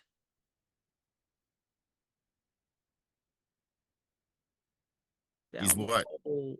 She's down the hole. I thought you froze there for a minute. It's like, what the fuck? Down the hole. She went down the hole. She's down the well. You got a fireball spell? So I move over, look. Heavestag, bring the light. Move over, try and look down the well. Okay. You can look down the well. Death What do Crow, I see? you're holding that guy hostage there. Yeah. He drops his dagger. Get him to drop his weapon and Yeah. Yeah. He drops it and he like says, don't hurt me. And he sits down. He's glowing from the fairy fire. So he's like, you hold the thing over it, Jothy, you look down. you can see that not at the top of the well, a little bit down, there's like a spike in there, and in a crack, and there's a rope hanging from it, and there's somebody descending the rope down the well. The well's pretty deep. I'm trying to cast an entangle on the walls of the well to try and grab Well, her. it uses whatever growth is there. There's not really any growth. Oh, it's stone well? Yeah. Okay. The vines break through the stone siding of the well and wrap around the Yeah, descender. the roots. What Roots. what type of armor is she wearing? Or she's not Uh, wearing any, or is she wearing armor? Very light armor. Is it metal though? Nope. I'm trying to look at the exact depth of this thing here. All right, it's pretty far.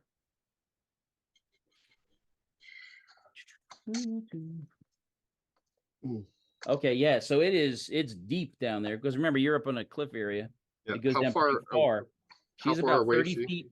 She's about 30 feet down. It looks like you can see there's a couple areas below her that are shadowed on the side.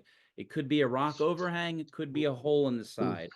You're not sure, but if you don't do something, I'm gonna cast charm person or mammal. So I'm gonna say, wait, stop, come back.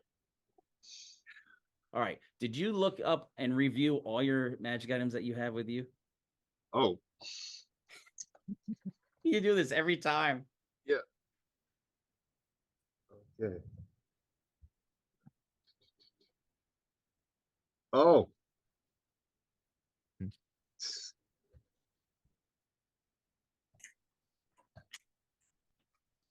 So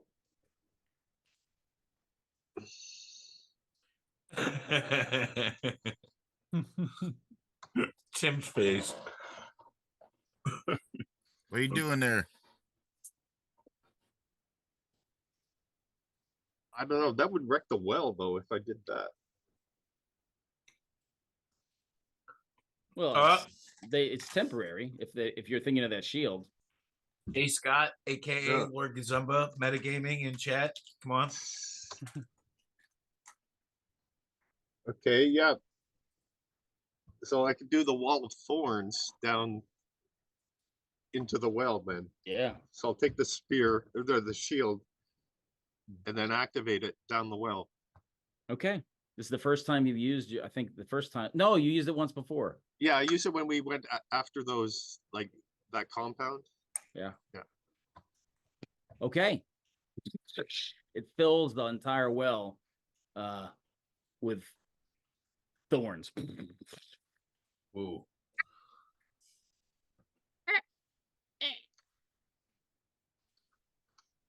And you can't see down there anymore.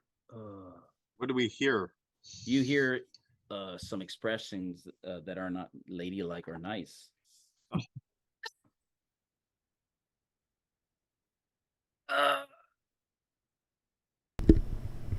Ow. So the well is like, and you see thorns come out the top, like real heavy, long thorns.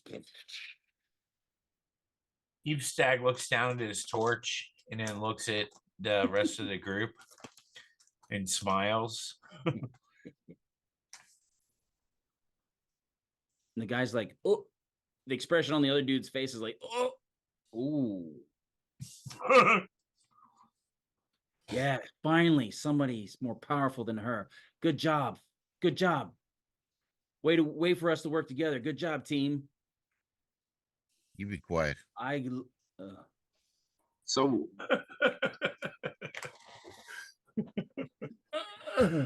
You be quiet. That's not nice at all. Oh, what happened to That was rude. Nas? Say again. We lost Nas. oh yeah, it dropped off. UK issue probably. Yeah. He'll be back. Oh. They can't help it. They just got electricity over there. So we asked the guy, where did she find you? Where did you come from? I was just trying to make I was just picking, I was just gathering wood in the woods, and she came upon me and didn't let me go, and she's so scary. She's so powerful and terrifying. Intelligence check. Okay. 08. Oh, I got an 8 too. I rolled an 8 too. Oh man, this guy's unfortunate. Remember those few guys that you let go before Red Fist woke up? Yeah. This is one of them. Ah, Oh, really? Gathering He's just wood. dirtier now. He's just dirtier. Gathering wood, you say? Where do you live nearby? She lives in a hole in the ground. You took her big hideout. She just wanted to come visit, but she's just mean. I don't know why she is the way she is, but you guys seem to be a lot more fair. A lot more noble of spirit and kind. I definitely could work with you guys. what was she looking for in the kitchen here? She says she has some stuff. And she wasn't looking for it in the kitchen. It's just that she refused to turn the light on and I bumped into something and it made noise. Okay. Right. It made noise by accident. Ah. I was looking out for you guys. I made a noise like you guys weren't be surprised by her. Right. Yeah. Can I do another intelligence check to see if he's full of shit? No, you don't need to do that. You can tell he's full of shit. Oh, okay. Good. But he's really trying to show that he's means you no harm. He's Throwing down the well after her. Maybe we should turn him over to Red Fist. I agree with that. That What? does, Throwing him down the well? that guy didn't die. I mean, Oh, we can't throw him down the well. He just landed on a bed of thorns.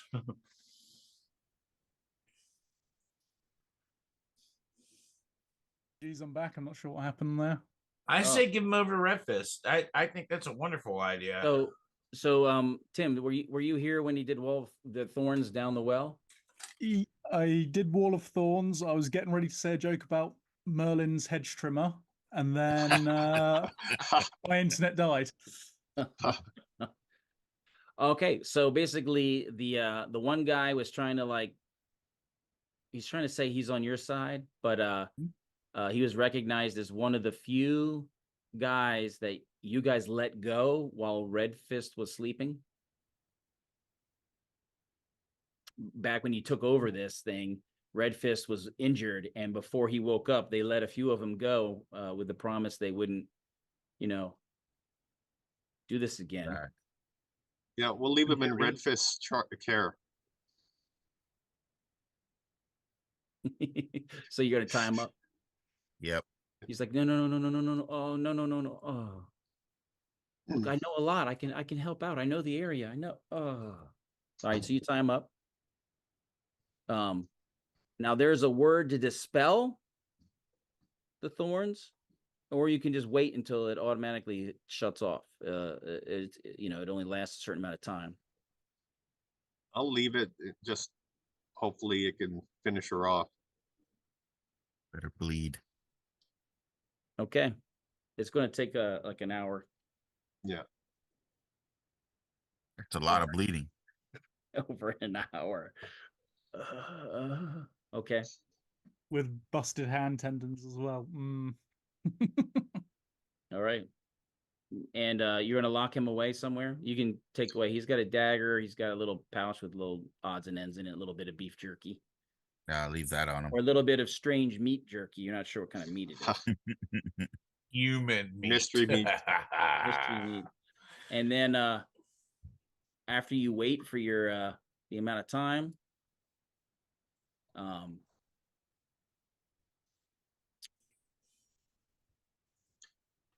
Do I see the body when? well, the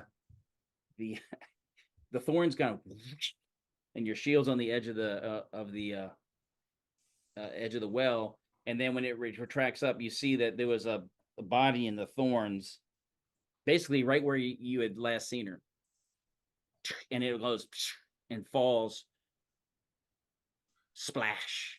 And you hear a splash. Oh, we got to clear that from the well, or she's gonna poison the well. Yeah, someone has to climb down there now.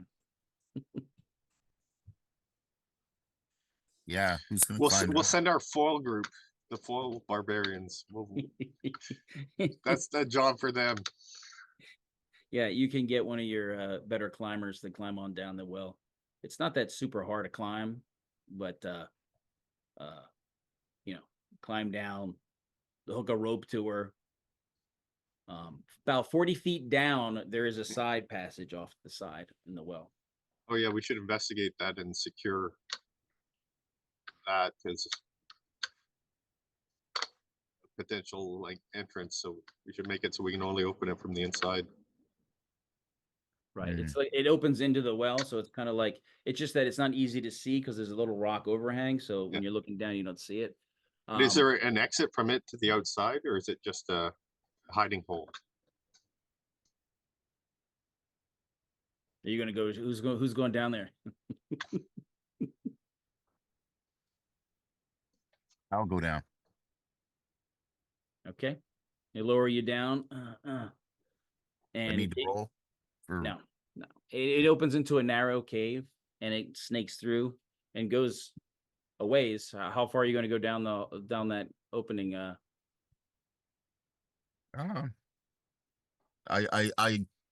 I'll call up to them and say, yeah, it's a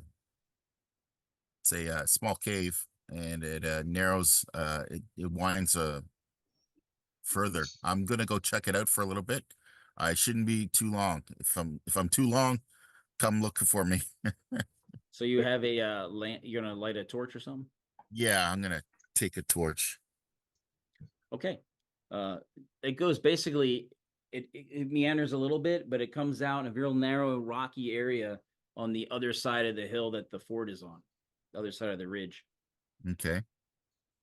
And It's- right near the door of it, when you get to the opening of it, you can see there's like a sack and a backpack. It looks like, bulky gear was dropped there, Okay. Go through it. and it's her stuff. Oh, nice. Okay. How?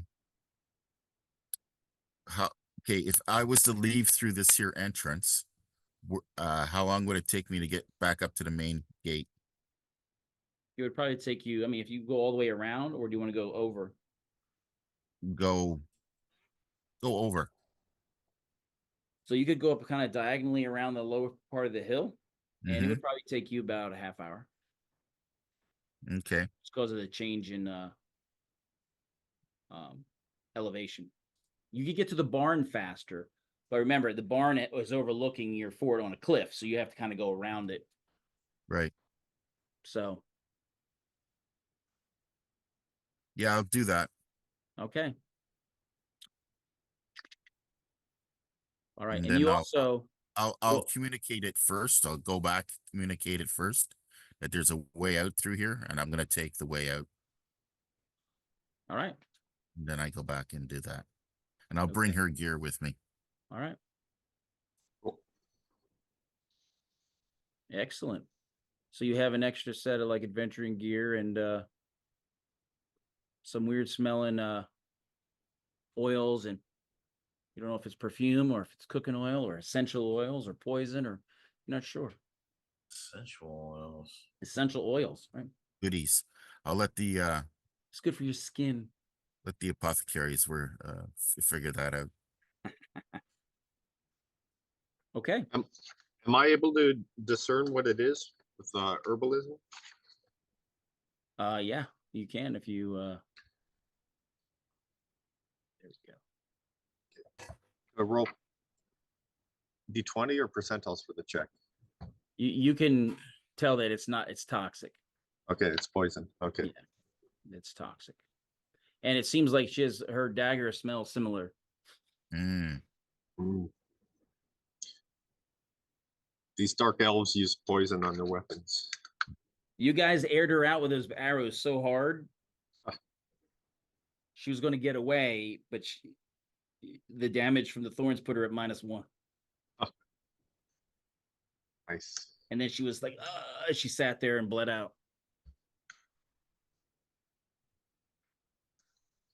So you've gotten Keisha, the sword, who wanted her spell book really badly.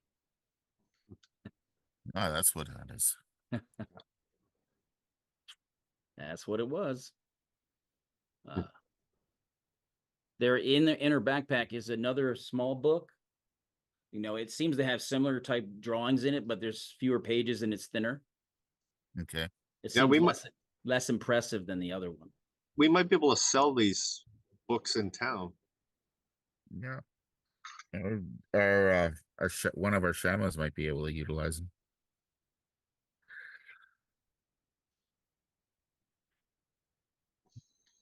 Well, let's I'll see about trying to secure the something over the well, so that now that we know that this is a way in, try and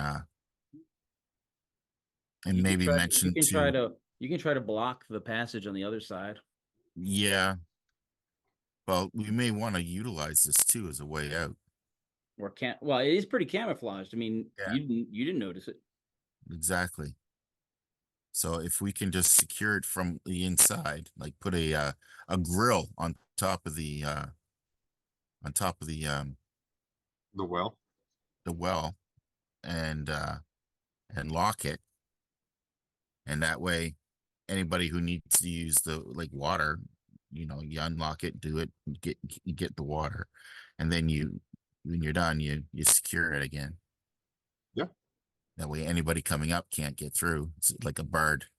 Right. Well, you could make it with wood. They could make and lash it together and then put metal things to make noises on it. But you don't really have the wherewithal to do that metal work. Yeah, sure. Yeah, that works. Okay, so you're securing the hole there. Poor Keisha. She just wanted her property back, and you had to kill her for it. It's not nice. What does she have on her body? Well, she has basically it's like leather, but it's just it's the padding you wear under chainmail usually. Because if you you may not recall that you found a lump of disintegrating metal out in the out by the lake. Yeah. That was her drow chainmail getting devoured by the sun. Ah, okay.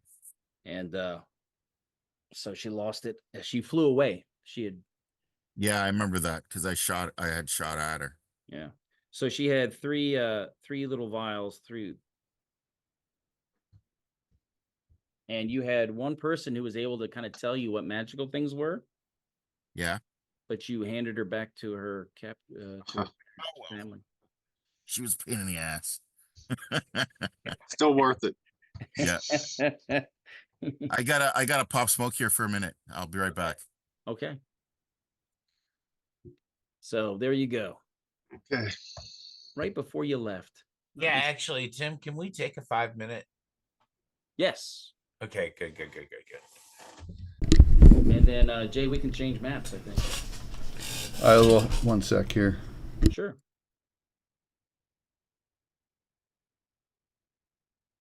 What map? Barron's Regional.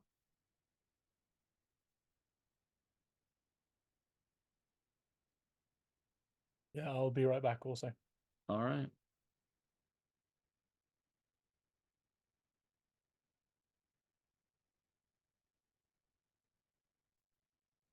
I will stay. Why? You tired? No. Better get ready, man. This is nothing compared to next weekend. I'm not tired. I just have to go back. Oh. Earlier. If you don't know, you've been under a rock. Next weekend.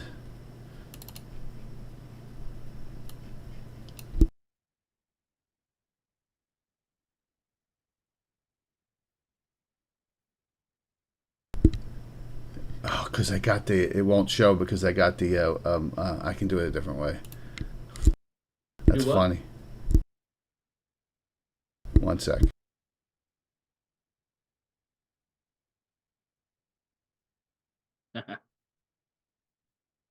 "24 hours of D&D." Yes. And me. And Tim. So, Yeah, let me just, here's the shout out. Somebody there to wake Jay up. Starting at the first game. Oh, wait a minute. I guess I should put my pick up so people know where this mystery voice is coming from here.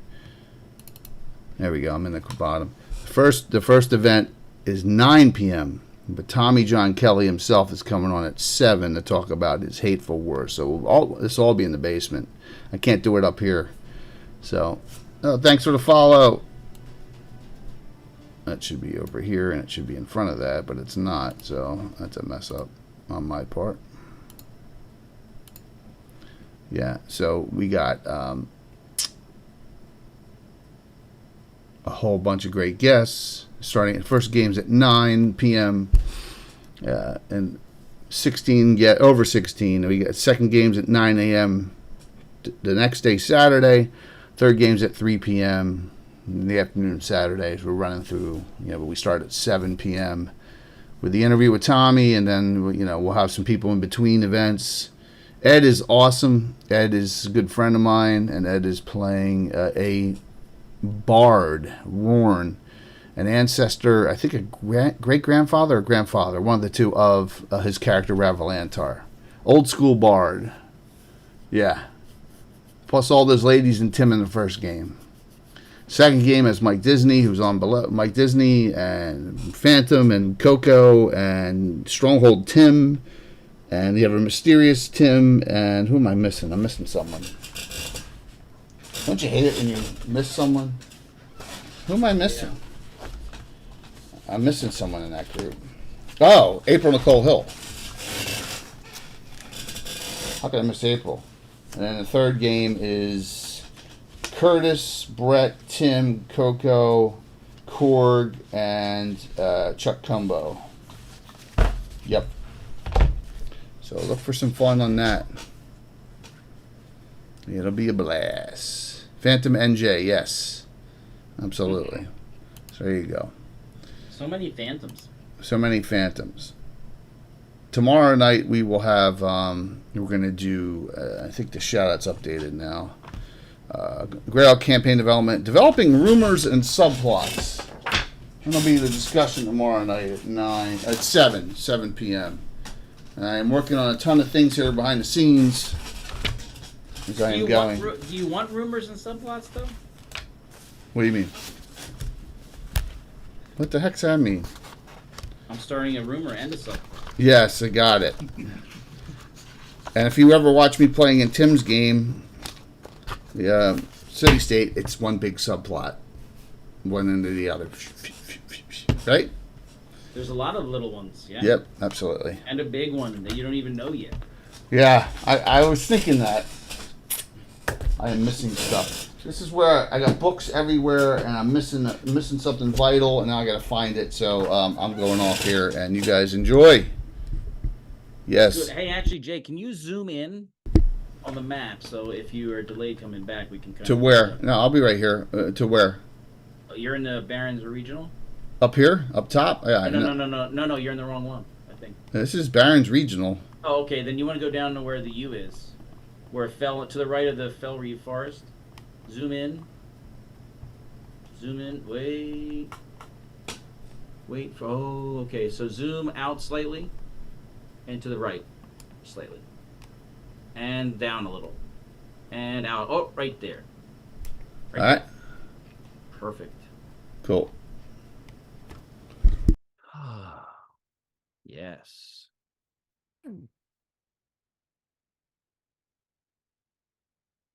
There we go. Did everyone reload their caffeinated beverages? Yep. No, I do not have a caffeinated beverage, so I went to look for one. One is not to be found. That's like one of the worst things I've ever heard. Yeah, especially with how much sleep I've gotten this When you have a caffeine deficiency, you have to supplement for it. Yeah. Wish I had some. I have a tremendous caffeine deficiency. I've got to supplement for it a lot.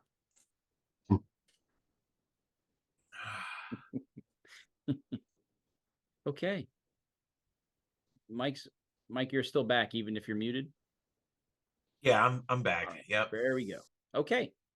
If you look at the if you look at the map, that little green plus sign is where you got to go. Okay. Okay.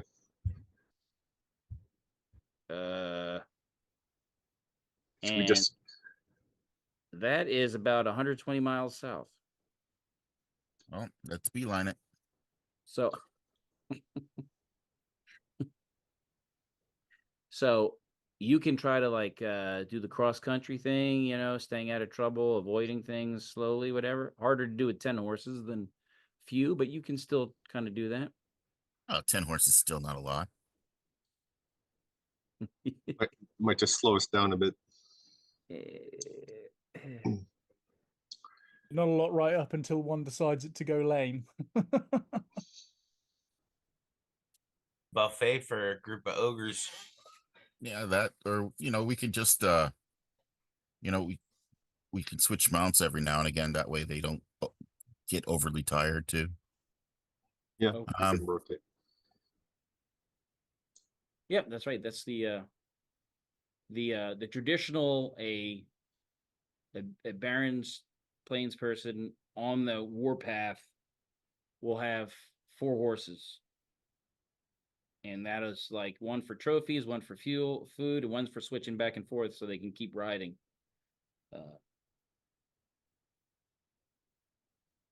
Because they're, on the warpath.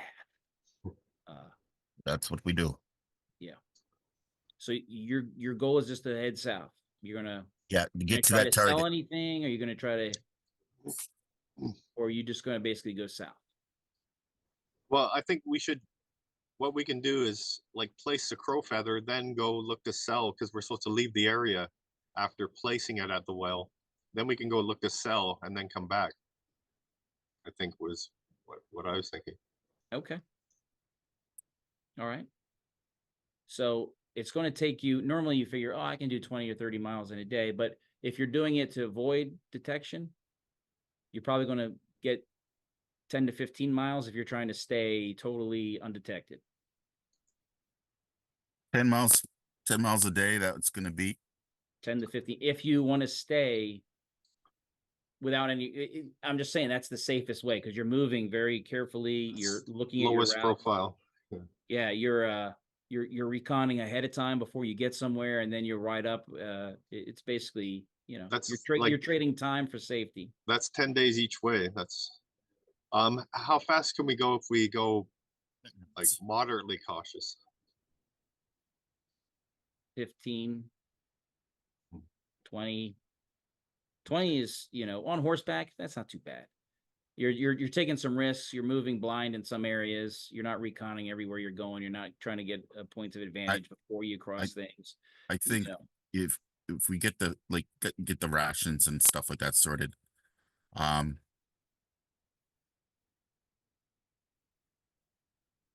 take 2 weeks worth of rations with us, and do like change it up, do 10 days, do a couple of days at 10 miles, do a couple of days at 15, depending upon the weather and the terrain. Okay. You can move a bit faster in the beginning and then slow it down as you get further south. That's fine. Yeah. We'll do it. If you guys agree with that. Sounds good. Okay. You're riding south. Dun, dun, dun, dun, dun, dun. We're not gonna. Oh, I could. Is that moving on the map?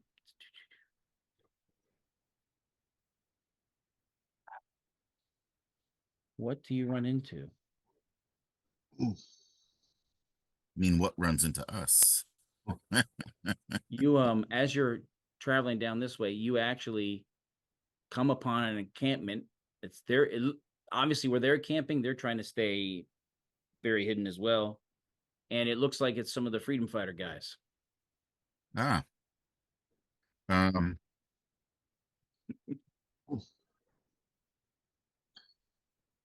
You guys want to skirt these guys, or do you want to join them in their camp? I don't think we want to join them. We can maybe greet them, get some information from them. These could be good allies. Yeah, You know, that's they're possible. fighting against IUs just as like us. True. Okay. And there's no better way to determine that than to break bread with them and actually have an accord.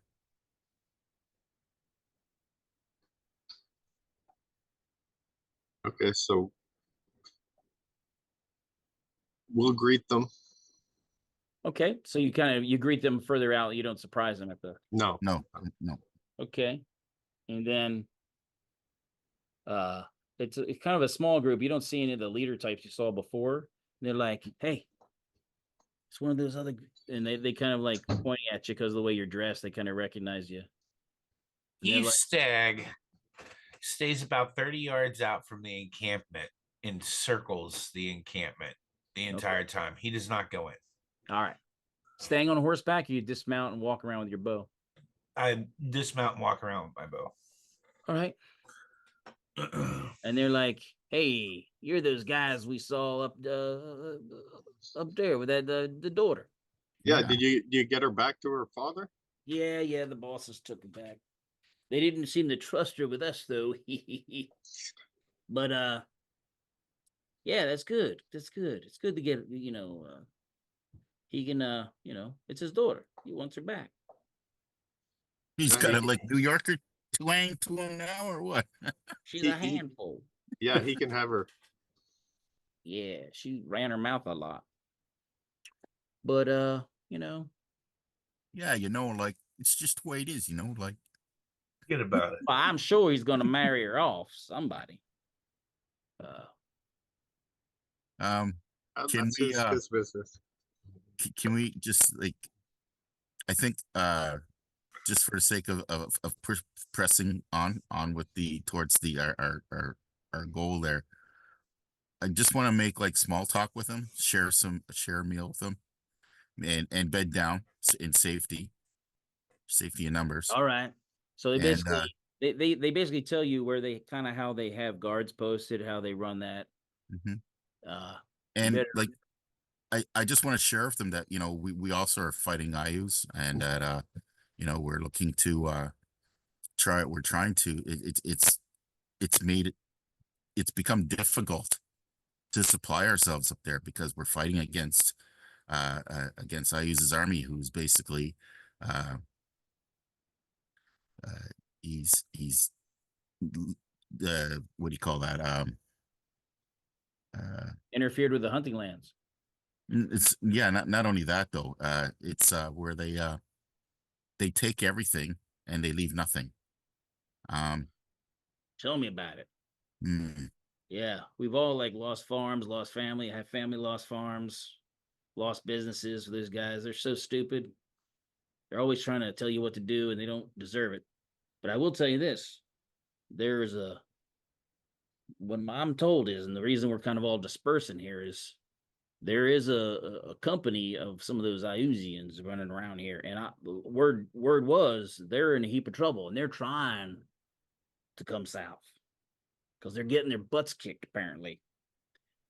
So we don't want to run afoul of them, but supposedly it's a bunch of guys from the north that are kicking their butts. that may be us. So Maybe our tribes. yeah, we're keeping our eyes open. If we see them, we're going to report it so that we might want to get a piece of that action, because we definitely don't want them making it to civilization where they can go ahead and send a dispatch to give up info. Yeah. So Well, if we come keep our across eyes open. Yeah. What do you know of what's going on to the south? We're headed south. Is there any information you could share? It's mostly patrols. They don't really maintain good control. They like to take over an area, ruin it, and then when they get bored, they just kind of expand or go somewhere else. They're not very efficient at keeping that stuff. How large of a force are we talking? The company? Yeah, is it full? Originally, I'm sure when it started, it was probably about 1 to 200, probably. I don't think it's that now, though. So we're part of like sort of a cordon area here. We're camping here, keeping our eyes open. We got other camps along the way, just kind of, you know. So if they come across us, we're going to arrange something bad to happen. Do you want a little piece of that action? We've unfortunately, it would have been, I believe, you know, like I'm not speaking for everybody here, but it would be nice to be a part of that. But We have a we've mission, but yeah, Yeah. if we can, All right. if it got works, tested. Well, the word is it's going to be any day now. They're going to be passing through this area because they're being driven. They were trying to get to Sinford, that's up north, but they got cut off. nice. And my boss, he was part of that cutting off. He arranged some bad stuff to happen. They couldn't cross the stream, so then they had to go away. And then they ran right into the Northmen chasing them, and they took it in the shorts hard. And then they have been just running south. So we're just kind of hoping to catch word of them, and then we'll all try to mass so we can shoot them full of holes. That would free up the area then for any. Right, because if they're running around, they're going to screw everything up. Yeah, They're going to overhunt. They're going to go ahead and take all our stuff. They're going to use their little authority that they're the conquerors and like bully everybody around. And we don't like that down here. okay. I let me confer with my peers for a moment. That's right. Guys, do you want to help them out with this, and like maybe we can gain a favor from them if we help them out?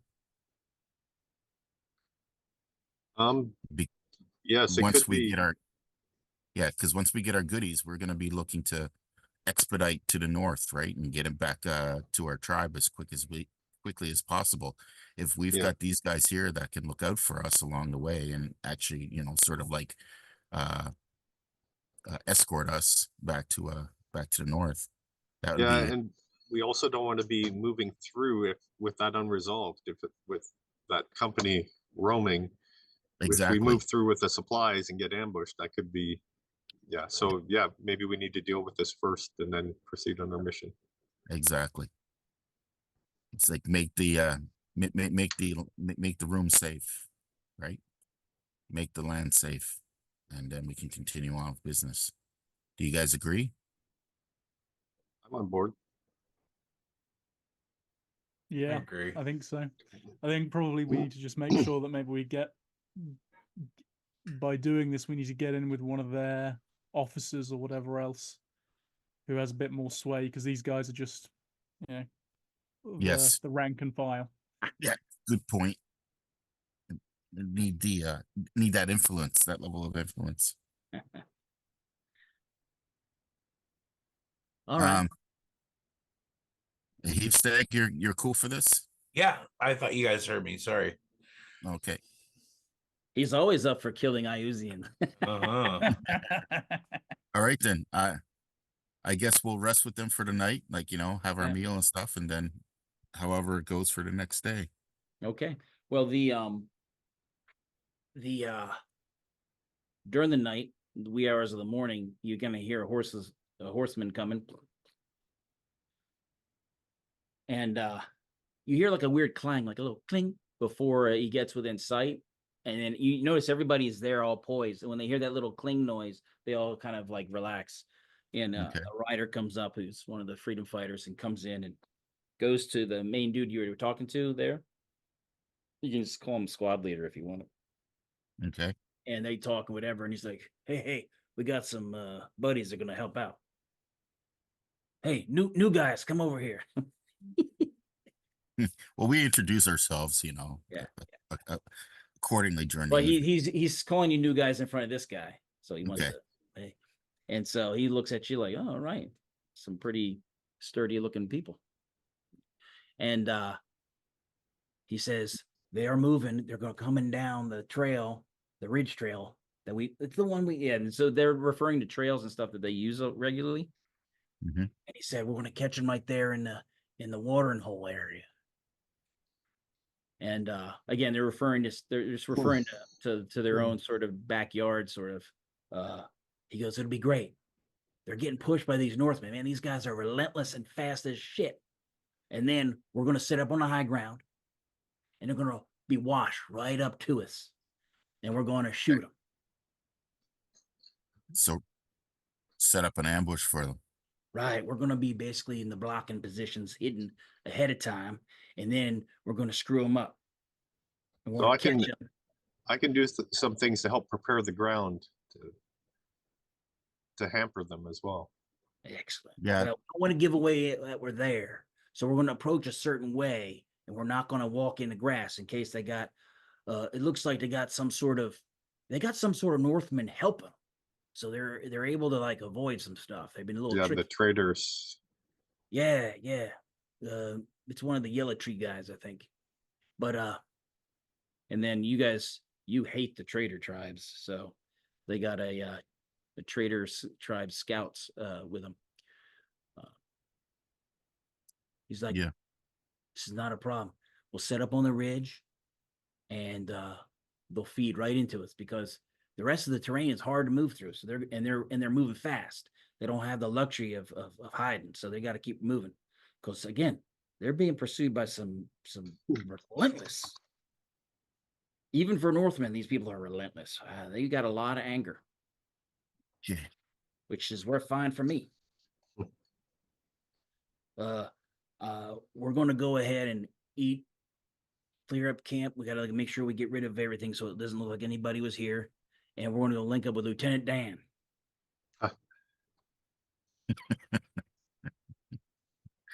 Okay. And then Lieutenant Dan's going to take us to the main group. We're going to meet with Damar. And then he's going to put us all out. And then we'll be ready. You kind of struggle for titles and names, don't you, Tim? No. It's a reference. This guy's been Lieutenant Dan since when you never asked him his name. A year and a half, this guy's been written on the page, Lieutenant Dan. Lieutenant Dan. Lieutenant Dan. That's right. And Damar, the rough. All right. So So he doesn't use his legs. that's right. So far, so good. So go ahead. How much time are we going to have? Like, are we getting there the same time they're getting there? Or are we getting there a bit ahead? It looks like we have about a day and a half of travel. It looks like they're about 2 days out. So we're going to get in place a little bit before they get there. Okay. Yep. Okay. That's good. That's what they're telling us. So we got to get moving. Yep. Let's go. So they pack up their camp. They get rid of the remnants of fire. They scatter all the ashes. They make it all look. Just a couple of days, there'll be no trace of us that we were here. And they head out. We bid up when we follow. All right. And they're pretty quick. They're pretty fast.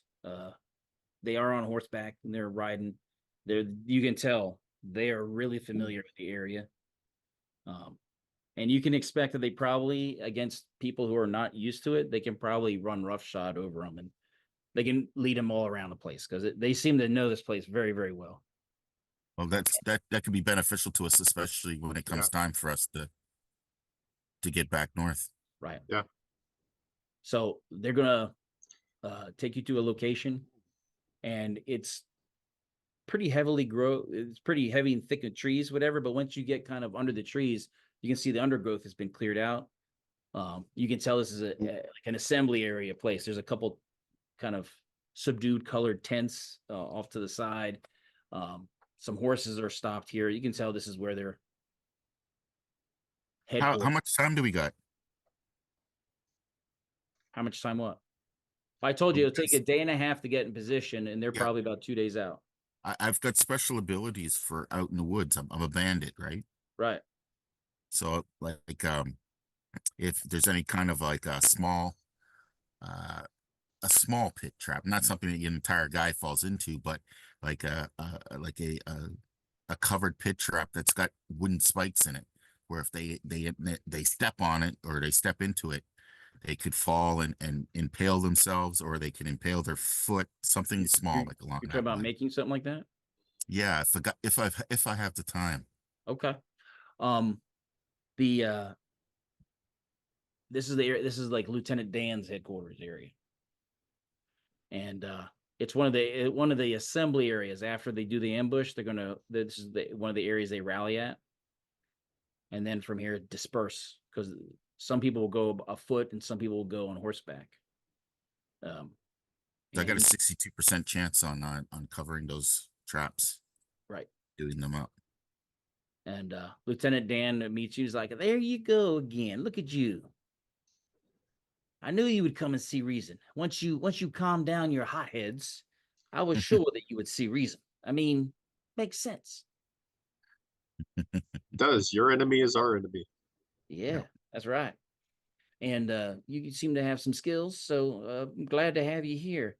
Now, you're free to leave your horses here if you want. There is also an assembly area a little closer to where we're going to fight them. So it's up to you whether you want to go afoot from here or go by horse. We can go by foot from here. It's just safer for our horses. Right. I just so you know, I can't vouch for your stuff. So if something goes missing, I can't vouch for it because we got some rough people around here. I don't think any of my lads would take anything, but again, you're in the fell land, so just be aware. Your choice. No chance of them eating the horses. Yeah. I don't think they seem to, they seem to be not starving. So, what you just have, you have horses loaded down with pelts and a chest, and Yeah. so you can take your horses with you. He said there's an assembly area. You can leave them closer to the ambush point. Yeah. Let's take them closer then. I think that's a good idea. Yeah. We don't want to lose that stuff. Okay. All right. So you talking to Lieutenant Dan, he's just like he's one of those, live free or die type people basically in your conversations. And so for most of you, you probably have had this feeling of, yeah, there's a lot you have in common with his with his thinking, it's just his ways are different, but the general idea of don't come The and tell us. principles are the same. Yeah. The Don't details. tell us what to do. Yeah. And he links up and you run into Damar the Rough. There was the guy who was talking like this. And he says, "Welcome." "Excellent. I have a spot for you if you're willing to do it. It has good range. If you're good shots, you got some longbows. And then your short bowman can protect the flanks.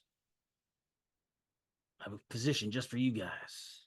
The traps, I'd like to set them to where if they try to escape, they'll be more prone to fall into them.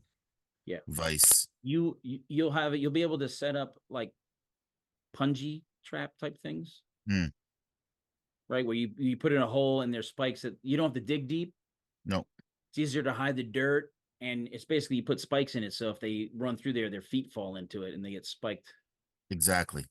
So you can put it, you're basically going to be sort of like on a bluff where you have good overview, good sectors of fire for your longbows. So you have spell abilities with massive ranges. Both the druid and the priest of Hang have some scunion that they can deliver that is far and above anything that these people probably have ever seen, really. And he has the short bowman on the flank. Okay. Yeah. What I'll do is if I have the time, and I'll you can either choose to put punji spikes on your flank so that if they try to go around you to come at you, they step in it, or you can run them kind of parallel to your front. So if they try to bypass you, there's a chance they hit it. Yes, that if they try to bypass us, they get a chance to hit it. Okay. And then you let your friends know so they know to avoid that area. And you can do it back far enough so as they approach, they have no visibility on it. Okay. All right. So you're going to spend most of your time doing that. Yeah. You guys are going to you're going to be sitting at a bluff. It's a little elevated spot. There's a fallen tree there. There's still some upright trees, so you can stand there with your longbows and get a good view without being seen. And you can prep your 2 firing points. So just tell me, you guys are on the left flank, so you're going to be aiming to the right as you're facing forward, kind of to the right across the very front of the whole group. You are Death Crow, you're on the far left, since you're protecting that flank, and it's also the only way to get up to you since it's a little elevated where you're at. So how are you in order? So there's gonna be Death Crow. Who's next? So the terrain that they're gonna have to travel, are there choke points where it narrows and they have to will be force funneled kind of through? Yes, they're gonna be basically you're gonna hit them right as they get funneled into this open area. And how wide is it? How big is it? The open area is probably 100 yards across. Huh. At the open area where you have really super awesome visibility, and then further away there's some brush and some other stuff. I So know we were talking about short bows on the flanks, but I can sit next if it means that we can get the spellcasters in the best vantage point. So all of you will have great vantage points. I just want to know, it's basically Death Crow is going to shoot anyone who gets close or anyone who tries to come around at you. He's the up close specialist, and he'll shoot him in the eye when they get close. And then you guys are the machine guns in the ambush that are hitting the enemy further out with casualty producing weapons. I'd like to think I'm a mortar. Both Jaffe and Heafstag have artillery like capabilities. Yes. I was gonna say it's 500-pound JDAM on the Druid spell list. I forget these days. So I'm assuming, Jaffe, I didn't get to review the spells. I'm assuming that you took Call Lightning. I don't know. Well, I would have switched it out when on this rest because that's not on my original spell list. But for Okay. prepping for this, I would definitely. I will allow it. Yeah. And then Heafstag, you can do Call Lightning once a day anyway. Mm-hmm. So, and if you know, It'd be perfect for that closed up area right there. so Get yes. 'em all in a line. So yes, you can cause a lot of problems. Are you going to talk to Damar about that, or you just going to surprise people? No, we'll let them know that what our line of tactic and is. Okay. He's like, all right, that sounds excellent. I have a trick up my sleeves as well, but nothing like that good. Are we going to be? Do you have outriders that are going to notify us when they're almost upon us? Oh yeah, we're gonna know. We'll Okay. know. Okay. We'll have we'll have we have guys with a ribbon arrow. They'll fire it up in the air. It's like an arrow with a long ribbon tied to it that makes it easy to see. You mean like that one? No. And yeah, he goes, yeah, we always have outriders out there so we can keep tabs on stuff. The yeah, if you can do that, we should have some warning that they're coming. Okay. About how much time? Bombing, right? 10, 20 minutes. Perfect. That will allow us to prepare. So the only issue you have is that your Call Lightning is weather dependent, Yes. and it seems to be pretty clear. Uh-oh. So unless something changes, it's going to be real hard to. You just need a little cloud. It would be hard to make that happen. Heafstag, are you able to pray to Hang to help us out with the weather? I will do my best. Is the weather in our favor? Well, Not it's for clear. our spell currently.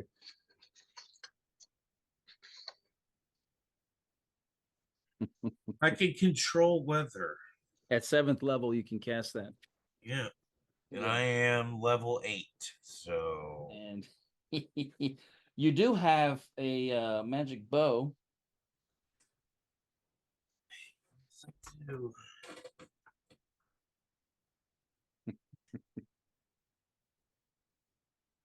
Magic bow that Changes weather. Yeah, it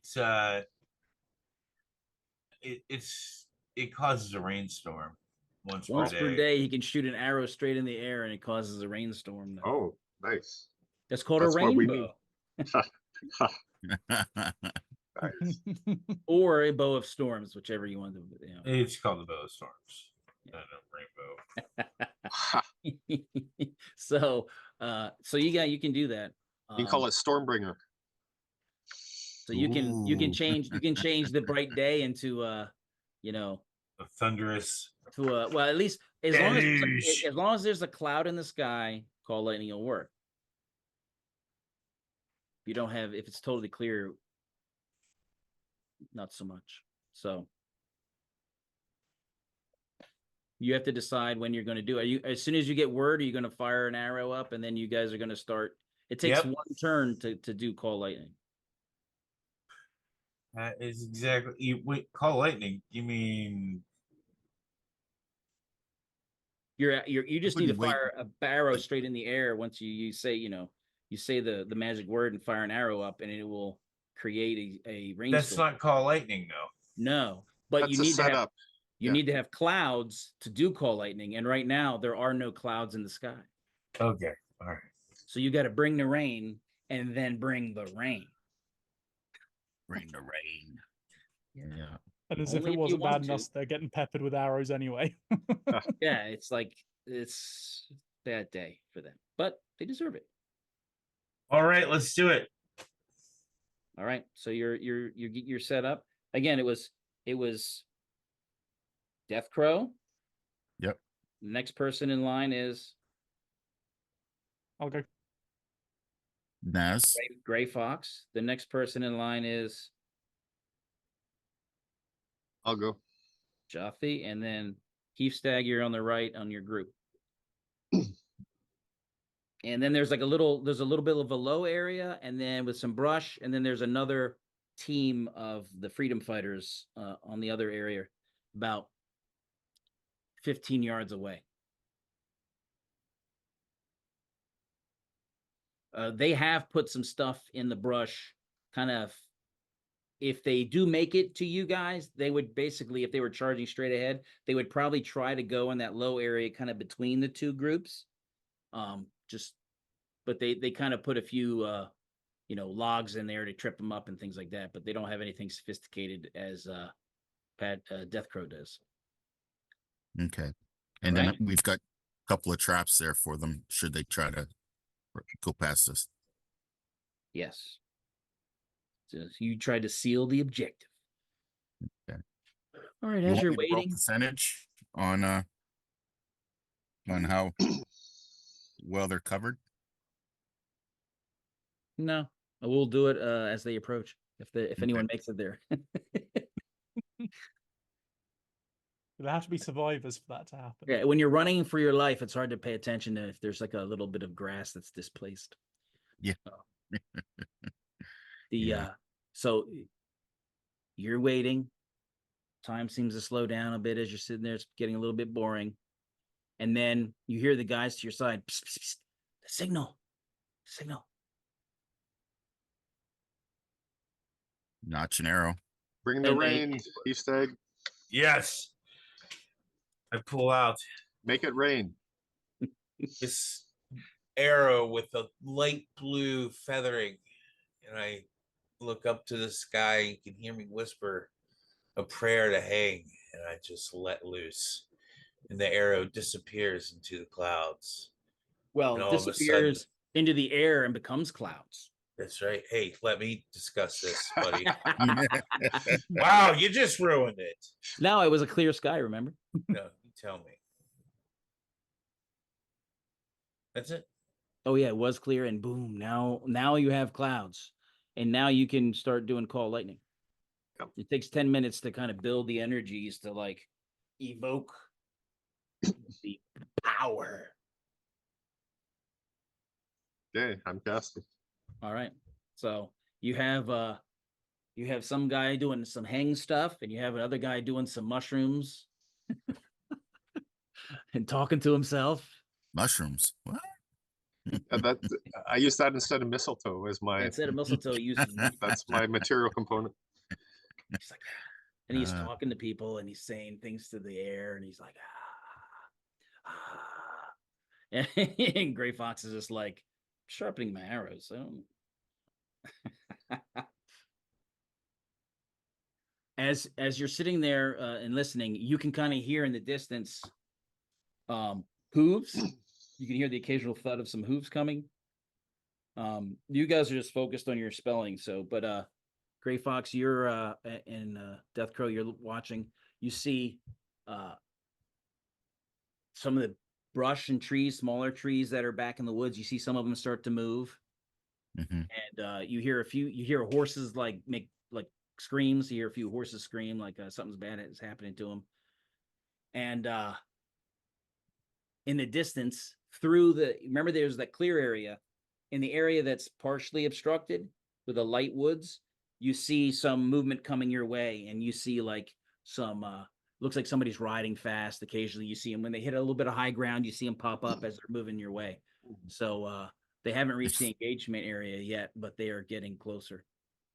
What's it the looks like makeup of them? so far it looks like you see somebody who looks tribal.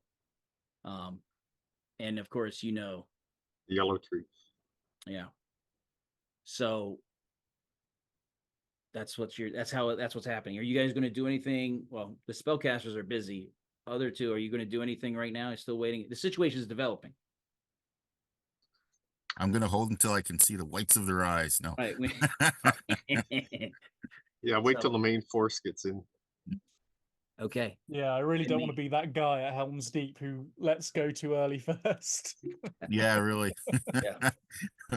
All right. So yeah. So and you can hear now in the distance even more horses, kind of like and then so you see breaking out of the kind of covered area, you see two guys on horseback.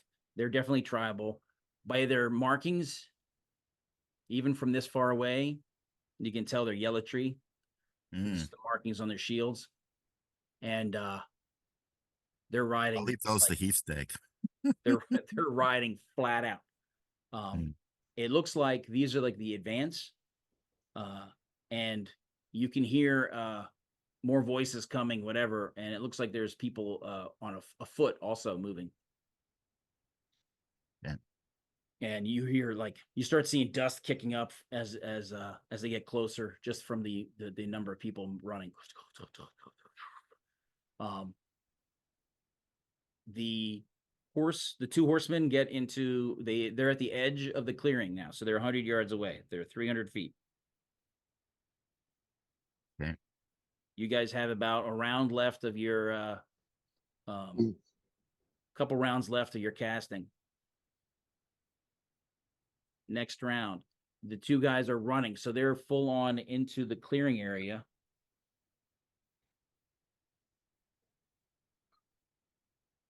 Anybody do anything?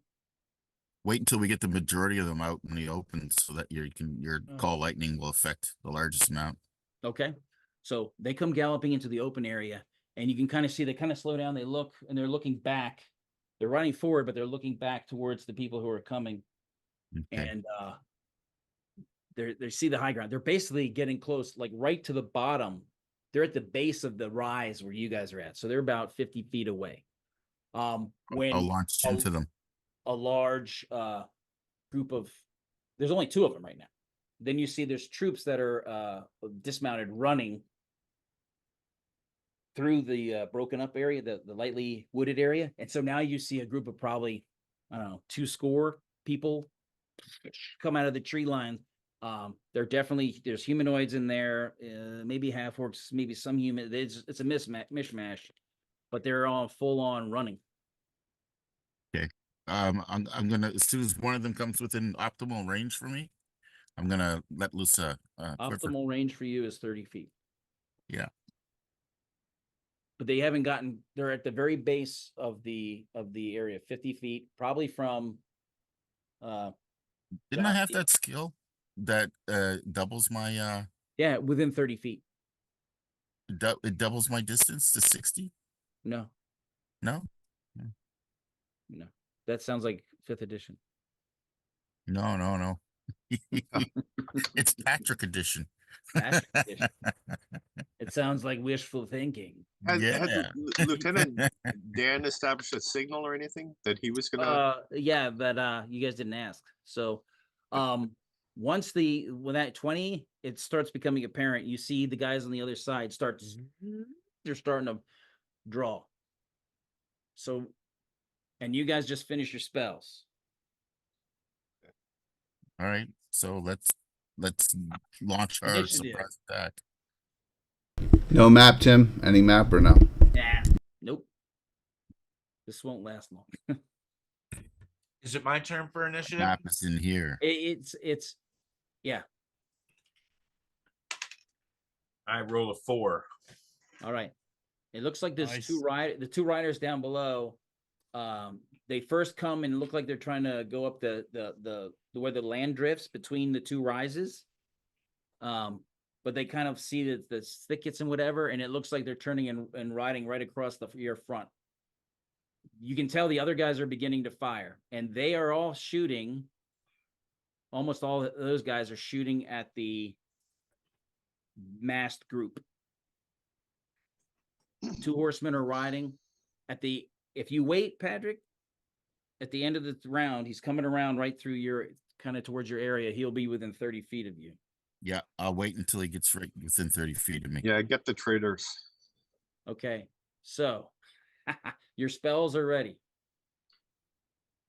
Okay, drop a bolt of lightning in the mass. Your range is 720 feet. So you drop us some lightning. And Heap Stag, I'm guessing you're doing the same. Yes. You better believe it. That's not nice. So go ahead and roll 8-sided die. All right. You just called in a grid for MLRS. Fire for effect Oh my god. I rolled a 1. on the 8-sided die. Yeah. Well, it's many 8-sided dice. 2-sided dice plus 1 for each level of the caster. So that's 7 for me. 7 for you, 6 for Heapstad.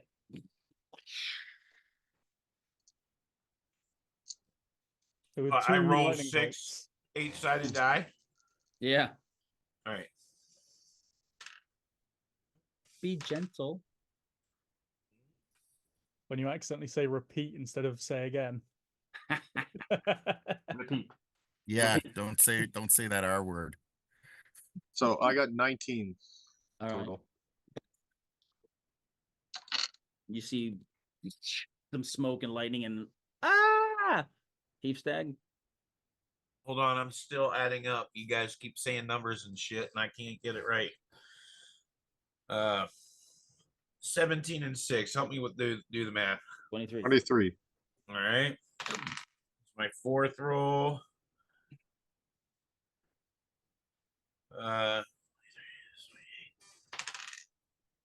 Damn, I'm rolling really good.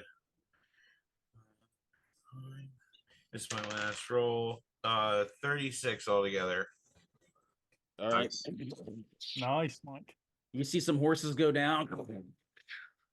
Yeah, I rolled 2 8s and a 7, man. That And was they all, no one has changed running. I mean, it's lightning, so they're running along, and you see there's a number of people coming through the tossed up dirt, because dirt gets tossed up in the air and trees split, and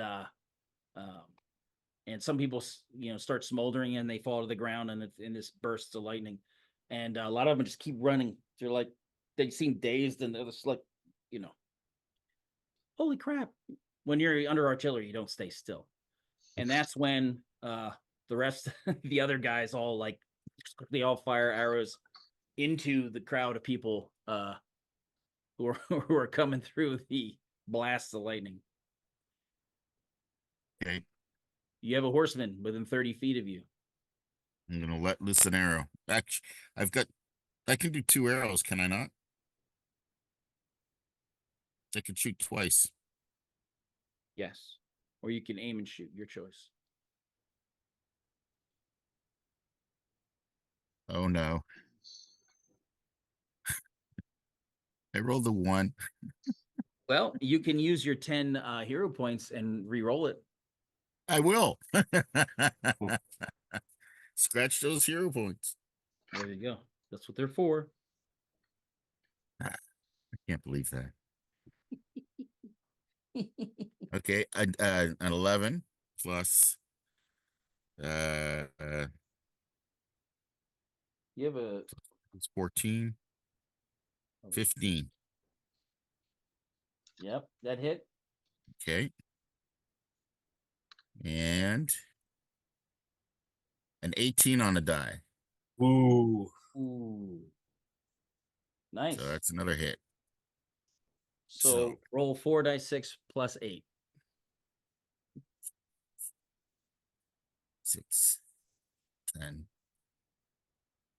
15 plus 8 is 23. You shoot him through his you shoot him and pin him to his saddle through his femoral artery, and then shoot him in the ear.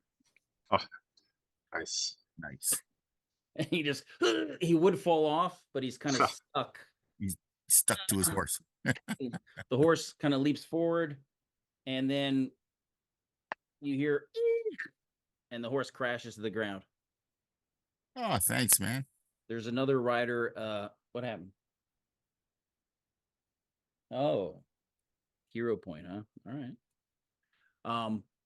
There's another horse there. It's breaking for the clearing as well, breaking to get out. You shot. Yes, I'm gonna.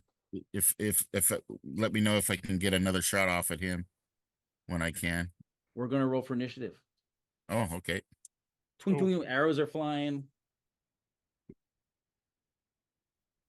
I got a 5. So did I. Uh, I rolled a roll 3. again. I got a 3. So did I. Oh, jeez. I got a 5. 1.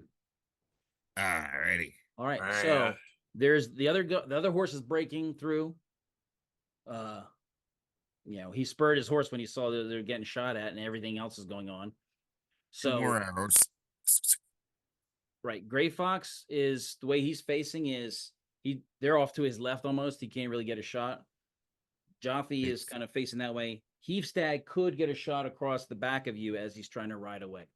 So total on one die is 16. Okay. And the other one is a 18 again. Plus, okay, so that's well over 20. You hit him twice. So that'll be plus 8, 6, 9. Oh wow. 6, 9, 15. 16 plus 8. All right. He falls off his horse. Okay. Whack whack. I feel like Subutai. Yeah. So a lot of the guys that have been running forward, they get shot up full of arrows. You guys, your call lightning is recharging. You can in 10 minutes you'll be able to do another one. 10 minutes of game time in the game. Gray Fox, you have targets. Alrighty, and that's just the main mass, I'm assuming. Yes. You can decide you just want to shoot somebody, or you can try to find somebody who seems important.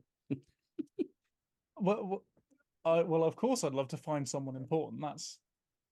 That's always the best. Is that a perception roll or something? You just aim at somebody with a plume on their helmet or something. Uh-oh. He said perception roll. That's 5 addition. Not intelligence times 4 percentile. Yeah, no, what range am I at, Tim? You're at 250 feet.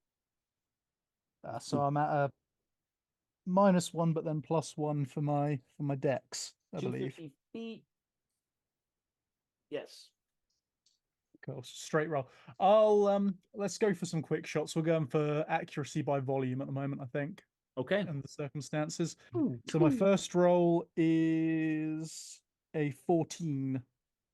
Okay. You hit. Second one is 4. You missed. So 2 arrows gone, 1 hits. That's just die 8 plus 1, I think, isn't it? So It's 1d8 plus 1 because you have electrical damage because you have one of those Thunderbird feathers. oh, awesome. Nothing from my decks. Okay. No well, damage for that, but the Thunderbird feather adds an extra plus in electrical damage to your arrow. Awesome. In which case, 9 damage to him. All right, he's wounded. And you see a lot of guys firing, and a lot of them are like they're trying to find cover. They're like this way, and some people are leading attacks to their left, away from you. Some are heading straight forward. Some look like they're going to turn back, but you hear horses coming behind them, and there just seems to be a great amount of panic. They're not organized, and from the confusion in the back, through the smoke and dust of those 2 blasts of lightning and the smoldering corpses that are still there, you can see that there's someone who stands out amongst this crew. You see somebody in, it looks like he's wearing chainmail, but he's got like a black surcoat jacket kind of, over it. And he just seems bigger and mightier. And he's, screaming orders, yelling, and he's moving forward with his shield up. And he's still coming forward into the main area. So he's going to get probably 50 yards away. Any heraldry? He has IUs on his stuff. There's a couple other people who are similar. They look like they're trying to get organized. Most are not having it. They're running away. They're breaking up. Some of them are starting to like stop running randomly and start forming up with shields, trying to block the arrows. That's what they're doing this round, as you guys just did that. Jothy, you had one action that you haven't taken yet. Okay, so how far is there a group within, say, 200 feet of me? You can get a couple people if you have an area effect. Yeah, I was thinking an entangle. And is that an area that they're moving into? Like more people Yeah, are you can heading throw an towards? entangle and nobody will notice it until they walk into it. And then Yeah, so so entangle is like range is 8 inches. So I'm gonna strategically place an entangle in front of like the biggest mass I can reach. okay, So that they'll get bogged down. all right. That's terrible. Like There's a few people in there like, they're there's a number of them that have like wet spots in the front where they've been peeing themselves. And From the close Only call gonna get of the worse from lightning. here. some were smart and they're wearing the brown pants. And, and they're Or just trying to yellow. break out of it. Now they're in an ambush. They're trying to break out of it and they're afraid to go back because something bad's coming. So they're in a world of hurt. There's no organized resistance. Rock in a hard place. Yeah, coming towards you. Roll for initiative. Want me to roll again? You won it, so I think you're I good. rolled 5. Not this time. I got a 1. So the guy on front is like gathering up the guys with me, and they're all like coming over behind him, sort of as he's moving forward. He's moving like kind of half speed forward because he's issuing orders, and he's trying to get them into some sort of semblance of organization, just so they're not just willy nilly. He's like, "Get a weapon, you idiot!" And some of them have gone back to the guys that got blown up by the lightning to try to get a dagger. So they're trying to get a weapon. So there's mayhem going around, but he's starting to organize it. You've seen this before, and you know that he probably will have them organized fairly quickly. I'm gonna try and take a shot at this guy. Do a single shot sharpshooter, +4 on attack. He is at the longest range. Yeah, he's at max range for you. Hey, I didn't get a turn that last round. You didn't get to shoot? Oh, well, then you go ahead. No. Last thing I did was cast lightning. That's right. So go ahead. You get a shot. All right. Do I get 2 shots or no? You can shoot twice at Okay. you can just shoot at individual random targets, or you try to pick someone and cherry pick them. Well, what about that guy I could shoot that was taken off, or is he already dead? Yeah, he fell off his Oh, horse. yeah, So he never got killed. mind. Yeah. All right, I'm just gonna pick a rando. Oh, I just rolled a natural 20. Nice. Nice. I just rolled a natural 20. Roll percentile, or you want me to roll my second attack? Roll your second one. I'm All assuming right. a different And target. I got a 19 on the die. Holy cow. That's awesome. Yeah, hey, can I use points to make that a crit too? No. Oh, You could use your points to re-roll it if you want, but you have to keep the re-roll. no, hell no. I ain't doing that. You're crazy. All right, so one die 8. Well, roll percentile. All right. Percentile comes up as 25. Triple damage. Ouch. Nice. And his shield is destroyed. Oh, nice. And then you need a 1 die 8 plus 2. plus 2. That is a 7 total. All right. This guy out there, he's injured. And then the triple damage plus 2. Oh, is that 8 as well? All right, that's 4. Yeah. 10, 15 plus 2, 17 total. Well, you broke his shield and killed him. Oh, nice. The arrow falls to the punches ground. through his shield, shatters it, and goes right through his neck. Yeah, he goes down hard. And there's a little bit of sparkles, a few sparks fly off of him. A little hang flick in his ears. Oh yeah. Okay. Now that one leader is getting people together and they're forming up and they're starting to move in lines, towards to the trying to break out. And he sends a group straight forward towards that low area between you. So you have a group that's about 10, 15 guys that are coming in mass towards that low area between you two. You also see coming through behind these guys. Obviously, they're Northmen, and they're riding. And even though it's kind of cold out, these guys are. One of them is doesn't even have a shirt on. You can see he's all painted up. He's got like a wolf headdress thing with wolf skins hanging down his back. Does he have a red maple leaf tattooed on his shoulder? No, but he's got a very large spear. It's like, dang, it's like, is that like a log or is that like a darn spear? Dude is like freaking jacked. Even amongst really jacked people, you're like, dang, guys. Do we recognize him or know of his reputation? It's too far. He's too far away. Yeah, okay. For telling. And then he has another guy riding hard with him, who's also, you can tell that guy's painted with. He's got like a gold circle with their face painted red on it. That's his, and you can tell that guy has a number of eagle feathers in his hair, which signifies great honor and intrepidity. Is that Jay's character? No, actually, that one I just named as my character. Actually, in one. So they're coming forward, and they're the ones that seem to be the driving force of all the fear. Although they do have other warriors running with them, but these guys are on horseback, so they're a little bit ahead. They've spent the round organizing and maneuvering. That's all they've done. There's the occasional dude trying to shoot, but there's so many targets around them. Their fire is ineffective. I'm gonna try and shoot the leader there in the chainmail. Okay, maximum effort. So you're doing sharpshooter? Yep. All right.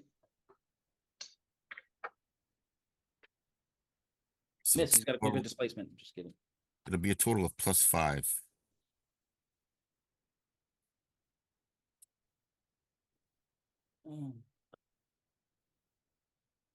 Well, I think I figured out the penalties and stuff. And I don't think I hit. what did you roll? I rolled a 9. +5 is 14. Right, but it's a -5 at long range. Yeah, so So you get close. Mark off your arrow. I do. Okay. You Yeah. fired him. Pew! Down the line. Gray Fox. Have I got a sight on this leader? You have the leader out there, and you have guys who are getting close. They are in your point blank range, which is further than Death Crow's. Ooh. Oof. So that means Let me you'll- try and pick off this leader, and then that'll be next. The closer ones will be next round's problem. you can't resist. Are you Got some- quantity? Just yeah, I will go for quantity again. What range am I at for this guy? You're at short range +2 to hit. Oh, sweet. And then is it +1 for Dex, Tim, on that as well? Yes. So first one's a 10. Miss. No joy. Just the warm up. Never mind. Second shot's a 9. Nerves are getting to me. I'm like, no. Hey, you're not the only one shooting at that guy. He has the arrows. A lot of people don't like that guy. Okay, Jaffe. So how far is that rally point they're trying to make it to from me? Well, they're trying to go between you and the rise next to you up the draw. You have a team of about 10 to 15 pushing forward to the low ground, 50 feet away. Okay, Oh, some of them they've gone around the entanglement has hit a bunch of other people in the back, and they're like, ugh. so that low ground they're heading towards, I want to drop a spike growth in that area. So in the actual growth in the low area, Yeah, where they're heading to. it's totally invisible. That's not nice. Come on in for cover. Come on in. It's not nice. Heath Stag. Near targets 50 feet away. Can I target the leader? Yeah. Okay, yeah, that's what I'm gonna do. He is long range. It's a -4 to hit. +2. So you have a -2. I'm gonna shoot twice. I'm gonna use both my arrows at Okay. him. And actually, I'm also I already used. Oh no, I didn't. I used that another day. That was like a few because we traveled. Yes. So I can use the 1d4 shock. What's the missile flight? Missile flight gives a bonus to hit. Okay, I'm gonna do that. Missile flight also affects. Why don't we say you're going to use it next round because it's an area effect and you can affect numerous arrows. So you can affect everybody's arrows. Okay, all right, that's what I'll do for next round. This round, I'm gonna use the shock. So here we go. And I rolled a 3. And my second roll is an 11.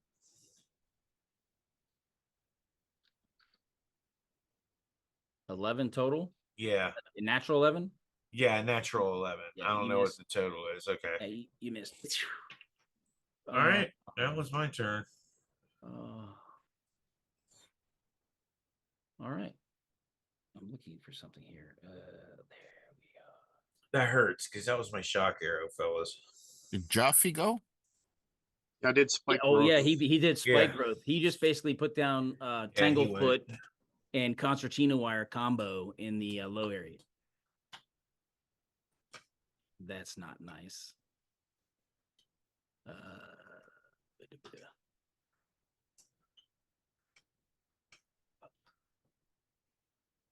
Missile flight affects 2 arrows per level, so you can affect 8 arrows. It'll only last 2 rounds. So as long as those arrows are fired within 2 rounds, it's a 5-yard radius. So you can like, boom, everybody's arrows in your group can all have a +1. Nice.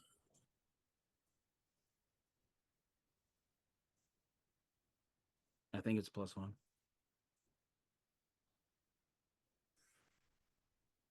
How are the rebels Yes. doing? The freedom fighters. Oh, they're killing people left and right, especially the close ones. As the ones that are getting close to your low area, the ones on the ends are getting shot at. And there seems to be, some longbowmen firing. You can also see there was a group that was almost to the edge of the tree line on the far side, and right as they got there, from one of the hedges, one of the little areas, boom, there was like a stroke of lightning, but it was like horizontal to the ground. They were all lined up, and it hit them from the flank and like zapped like about 18 of them. Oh yeah. So that's what happened over there. You see the big, after this is going on, the big bad leader turns around to face the two that are coming hard on him. Those two dudes riding, they just hop off their horses effortlessly and begin charging. There's a guy in the way, and the big jack dude hurls this big spear. I mean, it's like this wide. I mean, it's huge. Hurls a spear at the guy who's real close, skewers him, and then looks like he pulls out a knife. And now the guy he's fighting is like wearing he's got a breastplate and he's got heavy armor, and it looks like he's using an obsidian sort of knife. Again, shirtless in the winter, just like that one barbarian in the beginning of the original Conan the Barbarian. Oh yeah. The other guy has a javelin, and he ends up skewering somebody hard. So they're fighting some of the leaders in that area. There's more barbarians from the tribes coming on the flanks in the back, kind of keeping them from getting back out that way. So they're moving forward like in a wedge, right? So you're at the top of the screen. These guys came in behind the bad guys like that, and you guys are all aligned this way. And so the barbarians are keeping them from trying to shoot out the edges. So they got to go through you or through them. It sucks to be them. A lot. The How well did we damage them in the first 2 rounds here? well, they were more organized before the lightning fell. And now it was like a total, chaos and fear is tangible. They're all running every which way. And a And- bunch are entangled, And some are entangled, and now they're just sitting ducks. So the guys who don't shoot that good are like hitting and shooting at them. The guys who shoot better are shooting up people up close. The guys who were 50 feet away are now entering that wooded area because they're trying to keep away from you. They can hear the bows firing, so they're trying to stay away from you. And you hear as they enter the woods where the spike growth is at. Nice. I think that's initiative. Right. Oh. I lost lose last time. time? Somebody else now. I'll roll. go ahead. I got a 3. I got a 4. All right. The big bad leader is swinging a big sword at the naked barbarian. Naked barbarian. Hits him. So he gets hurt, but he's like,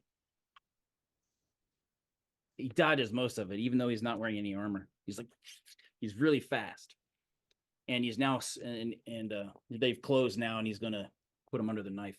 The other guy is fighting someone, and he gets hit as well, and he's damaged, and it's not a problem. No one else is in combat range yet, although they're trying desperately to get to the edges. They are now, the guys off to your right are pouring all their arrows into the enemy forces that are breaking onto the right side. There's more of them trying to push through the woods there. Where the lightning was, there's more of them trying to get through that area. And that's where the guys to your right are firing that way. The guys on the far right are firing that way. So you're the only ones not engaging them directly. And you have the big bad leaders and the entangled people. You have people in the low area to your right. And there's a few stragglers kind of around the middle trying to seek to get out directly in front of you. I'm gonna shoot at whoever's closest to me. Okay. Within 30. Is there any? Yeah, you see an orc coming up that way. Okay. 2 arrows. First arrow, 3. Second arrow, a 20. Nice. Sure. We get some 20s in the chat, please. He's just trying to get home. What are you doing? Roll percentile. I wonder if we'll have a gross one. 57. Triple damage. Oh. Alrighty. Can't believe So, like his numbers are the natural. how's Your that gonna shot work went out? through. It went through his hand, passing between the metacarpal bones between the wrist and the fingers, and nailing it to any shield or nailing it to his hatchet. So he had an axe, and you put the arrow through this hand into the axe. Nice. Okay.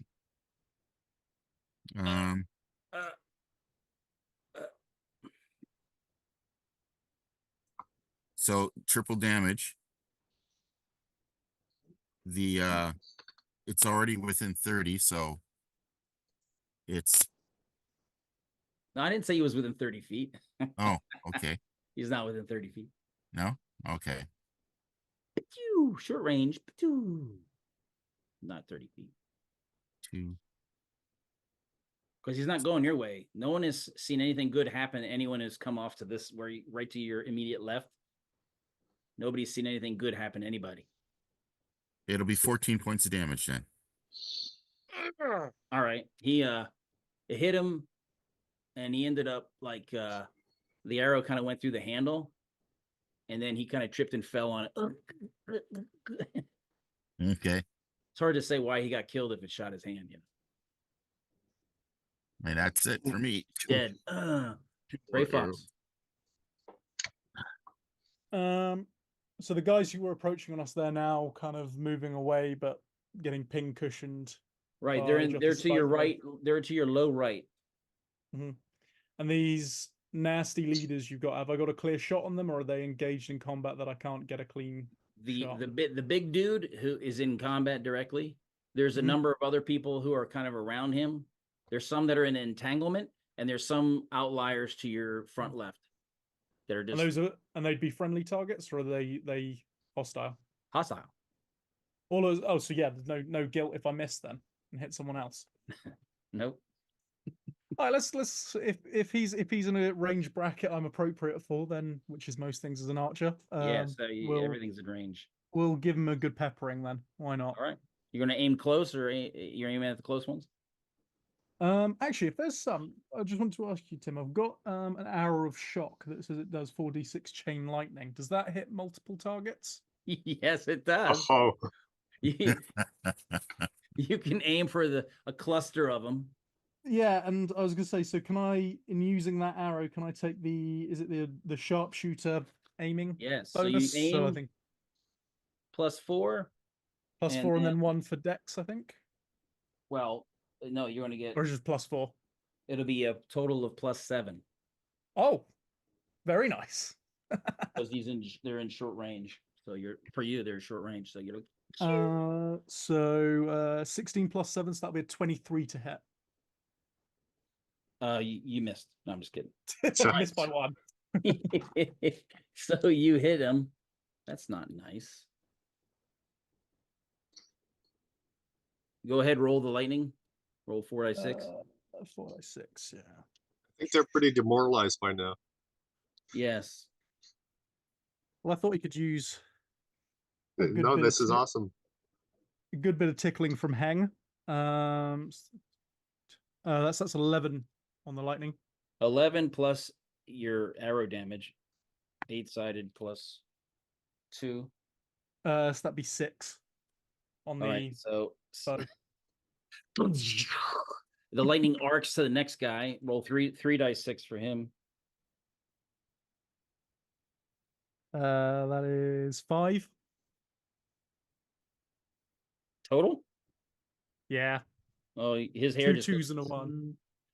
It skips 2 guys and hits another guy. Roll 2 dice 6. Oh man, 3.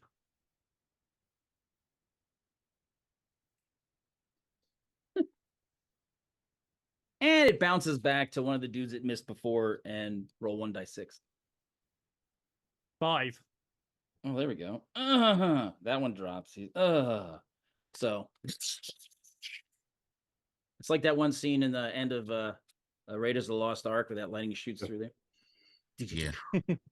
Nasty. All right, so everyone else in that area scatters back into the middle again. They're like, ah. Jothy, guess what? What? Spin 10 rounds. Ooh. Okay, I'll drop some lightning. Is that like a like druid level? That's not a knife. This is a knife. Call lightning is like that.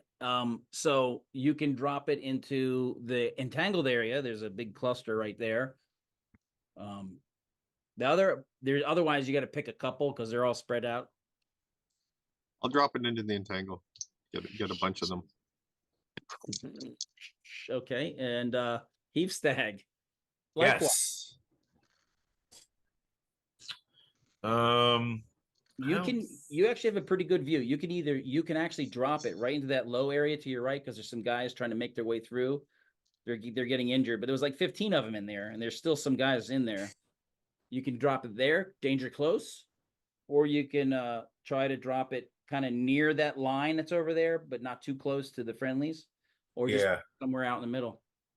I think I'm gonna do not too close to the friendlies. Okay. Oh, you're gonna get away, huh? All right. So roll your dice again. All right. Percentile or no, it's 2 plus Your level. Yeah, 2 plus 6 dice for you, 7 for Jothy. So I did 27 was my total. 68. Right? Yep. You said 68. Yep. Okay, so first is 7. Wow, 15. 21. It's 28. Oh me, I'm rolling like a champ. It's 35.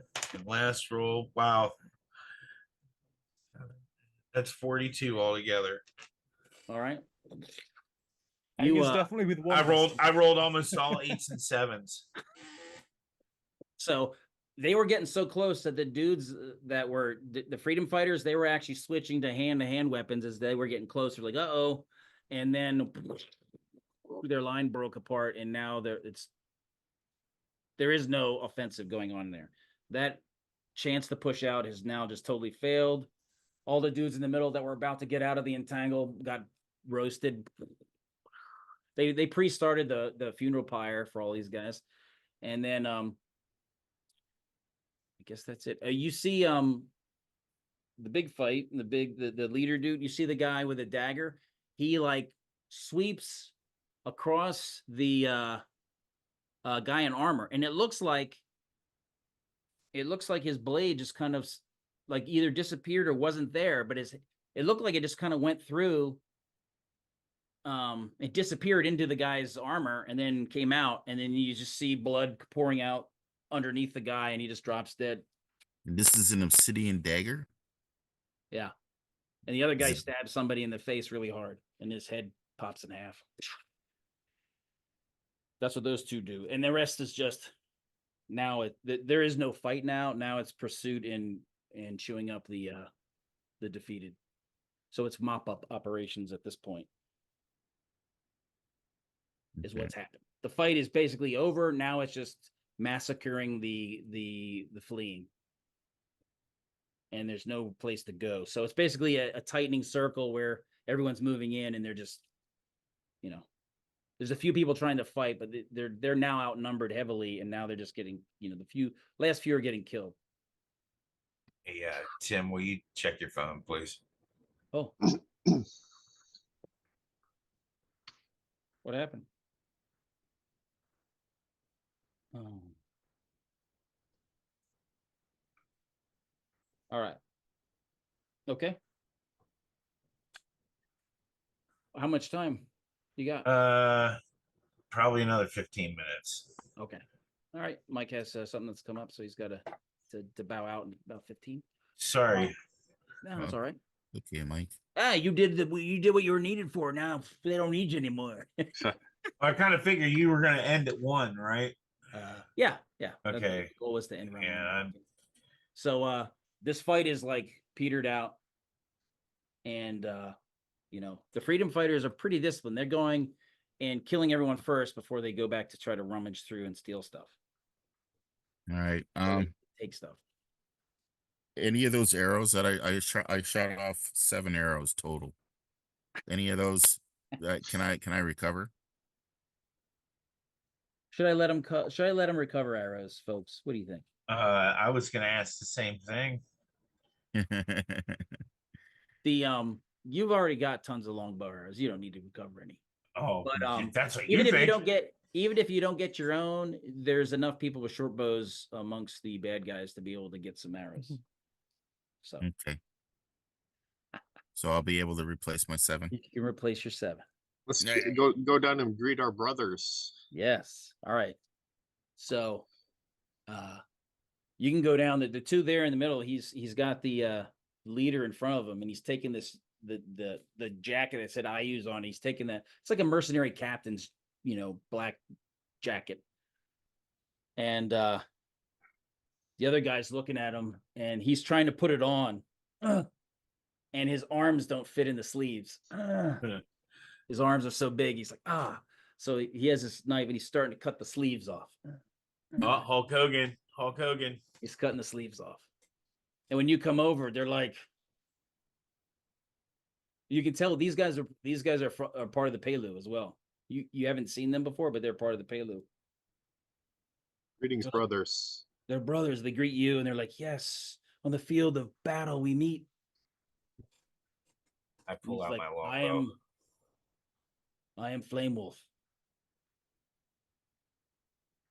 I'm Jothy. This is Deathcrow and Heapstag and GREYHAWK. We have taken what others have not done and taken the fight further south. We attack. I am with my Redwind. Coidnock is the name, but it means Redwind. And he's like, who killed the Yellow Tree tribe? I did. He's like, he pulls out a small, like little ceramic sort of pottery. It's covered with like leather on top and tied around there. And he says, I give this to you as honor. I accept it. Killing And my sworn enemy. This and is then a magical paint that will grant you protection okay. Sweet. for war. Nice. And he's like, Magical paint of protection. yeah, he's like, the Yellow Tree killed my family. Now I am on a vengeance quest. This is my last fight with my friend here, and I go off on a quest chasing the remnants as they flee to the civilized lands south. I go alone.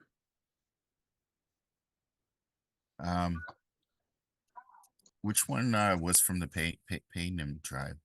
The Pelu, they both were. Paynim. The both are?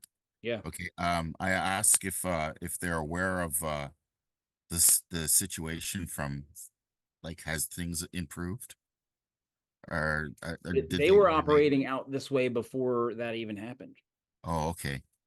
So you've been back before they have. All right, then. Are they? Then I bring them up to snuff then Okay. on what's They're been like, going on, and I'll let them too know of the off to the side. In confidence, I let them know of the bandits' stronghold. Okay. To where if they need a place to rest in lieu of return, Okay. be a safe place. Thank you. Coidnock goes away on his own vengeance quest. I will go back north, and I will fight my way back to the tribe and help. But he's taken this jacket that belonged to the mercenary captain. So he's got the sleeveless jacket he's taken off of him. And you can see the armor. Remember the night, there's no damage on the breastplate. Did you But- say his name was GREYHAWK? Kuidnak. Oh, Is the guy with the yellow with the red face. Who can Yeah. use a breastplate? Nobody here. Let the tribe know the women and the children are safe in the stronghold. We have them secured and supplies, and we're going on our quest to get the rest of the supplies as we were on our mission. I will make it known to them. He's like, yeah, and he flexes. Oh, and he wears his jacket now. I mean, the jacket was meant to go over chainmail and over armor, and for him, it just kind of barely fits. Once he cuts the sleeves off, Wow. he's Yeah. jacked. He ate well as a young lad. Yes, he did very good. A huge And, contrasted Jothi's spare frame. Hmm. He's what? Huge contrasted Jothi's very spare. Yeah, Jothi looks even skinnier next to him. But you can see that he has a spear that most guys would not be able to use. It's just it's such a heavy spear. But he recovers it and shaves down the tip and it's fire hardened. But it's a heavier spear that gives him a strength bonus when he uses it at short range. So that's how you can do that. And so he's choosing a few trinkets from the guy. Takes a scalp. I guess it wouldn't hurt to see what we could find amongst the fallen. Yep. You can get extra weapons or any items that you kind of want that are we're not gonna belabor what you can find on that. Okay. But you can get more water, some food. It's not bad. Some of the humans there had some okay food. It was kind of a mixed bag of people. Some of them clearly were, shanghaied or whatever, drafted. Yeah. Conscripted. Conscripted. Conscripted. Some were, clearly there of their own volition. They all were panicked, except for the few, and the few that didn't panic got blasted by lightning or shot in the face. So, Did were there any losses on our end? the freedom fighters? Yeah. No. Awesome. So it was like a 100% successful. 100% successful. Let's check in with Lieutenant Dan. Lieutenant Diane. Lieutenant Dan. He's like, you are eating with me tonight. Good. That's all I gotta say about that.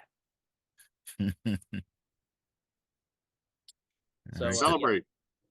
yes. So Yeah, if I can collect another extra 10 arrows out of the field of battle, I'll do that. he's like, I'll make sure you get 12 arrows. Oh, thank you. He's like, I don't know what happened. It was so bright and sunny, not a cloud in the sky. All of a sudden, it rained, and then blasts of lightning kept falling down. I am so glad that we did not end up fighting each other. We have a common enemy. Yes, are we? A common Yeah, goal. So I'm glad that sober minds won out on that one. So yeah, so you guys can basically clear out the area. They come in and they're cutting people up. They typically what they'll do is they'll desecrate the bodies and hack them to bits and take teeth and look for gold and whatever. So all the run of the mill people are doing all that stuff. They're gonna burn them. And they're just going to leave them to get eaten. The buzzards need to eat. I mean, luckily we kept them far enough away from any main roads that we don't need to worry too much. So they're going to go. You go back to your assembly areas, get all your stuff. Yeah, get our horses. Probably make a sacrifice to hang. Oh yeah. I think we did that already on the field of battle. Or then you dedicate to hang the slaying of people, and then you can go to your party.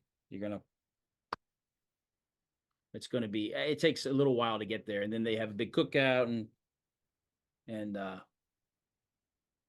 they have a lot of good meat. Celebrations. Yeah, they have a little bit of spirituous beverage, but not too much. I pass around some special mushrooms. Ooh. Yeah. How special are the ones that you're gonna pick? They're magical. They're just tasty, or are they Magically gonna be? delicious. Are you gonna try to expand their minds?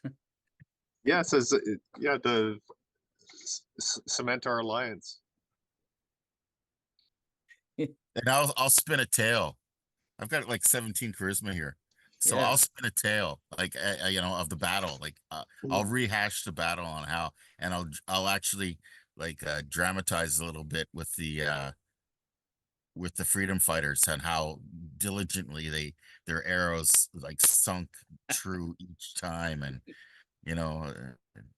They're like, and you hopefully, become super popular. yeah, and the effects of his mushrooms probably compounding it, Oh yeah, the they're like, glory of it. that's awesome. They can see it. All right, guys, I gotta get going. Thank you so much again, Tim. All right, thanks, Mike. Yeah, Yep. good playing with you. See you, Yeah, Mike. See you, always- Mike. Always See you, good. Mike. Always a pleasure. You guys, take care. You All right, too. Mike. Catch up with you later. Cheers. All right. So I figure I have about 15 more minutes, and then we'll have a good stop point. Okay. Well, after celebrations and during the evening and stuff like that, I'd like to try and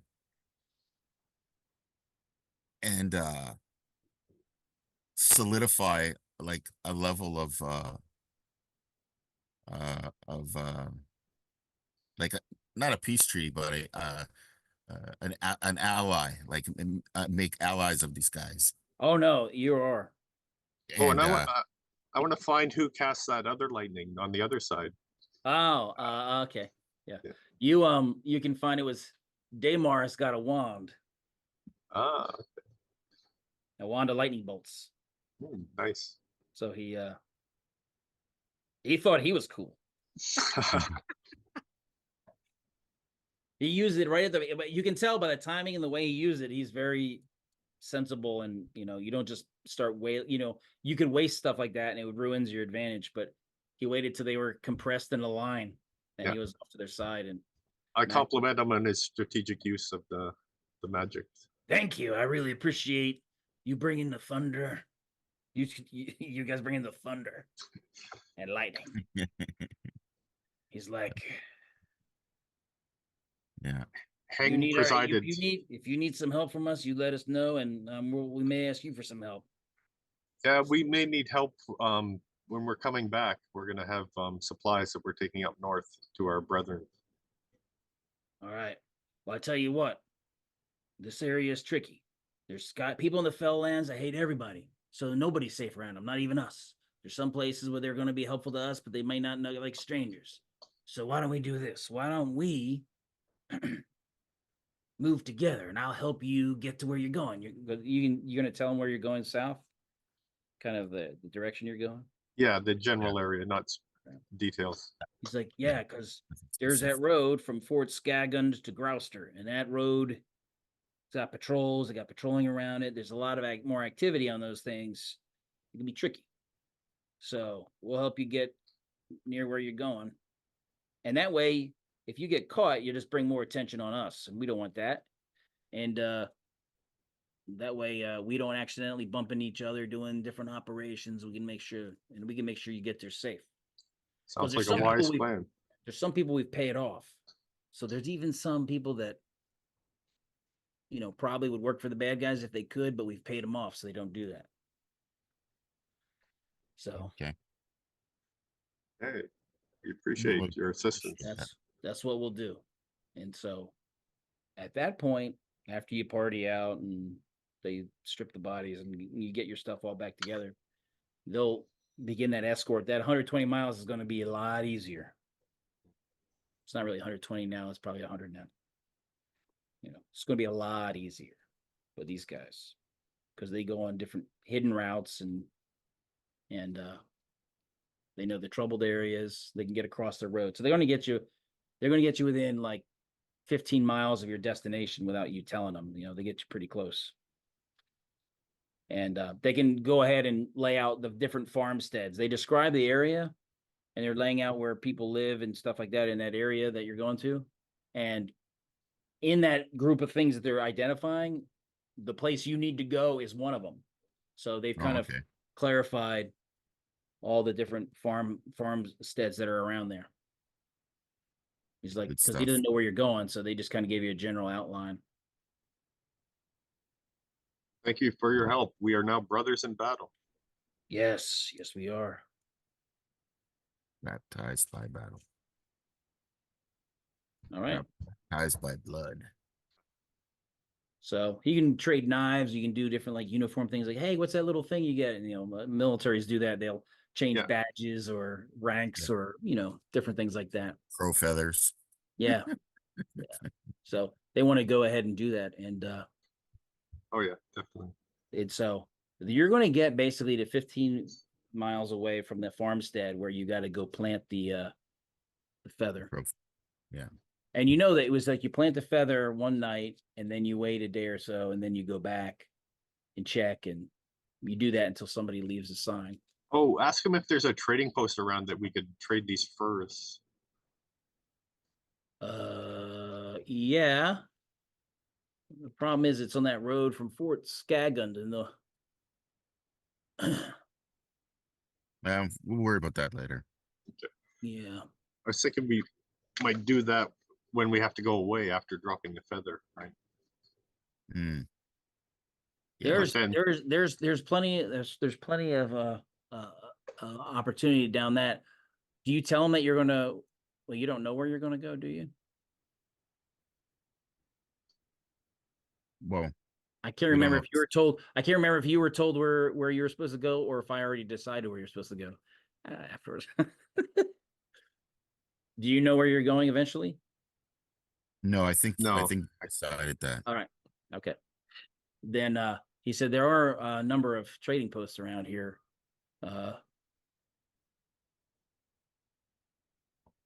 Yeah. The east of where you're at, it's pretty far though, is Grouster. You know, 60 miles, 50 miles. It's a pretty big area. There'll be lots of trade there. We can catch a caravan on the way. Sometimes traders are moving back and forth to buy stuff. Yeah, that might be a safer thing to try. We don't want to get in a big city and be noticed too much. Yeah. Yeah, stopping a horse cart is more our style already, isn't it? Well, last time you ran into a merchant out on the road, it wasn't that good. Yeah, I'm just waiting for us to run into him again. You with his daughter.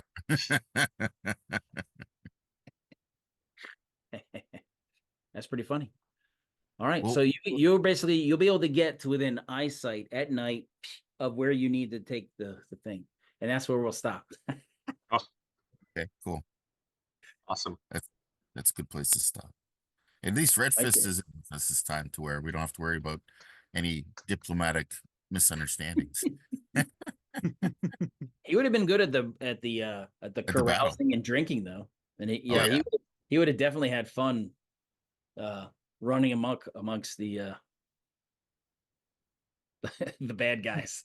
Yeah, those guys, those Yellow Tree Tribe guys riding, they would have definitely been. He would have been like wham at those. Yeah, and he would have went after the leader probably too. He would. Yeah, once he killed them, he would have charged out in the middle, and it's like, well, I hope that call of lightning doesn't hit you.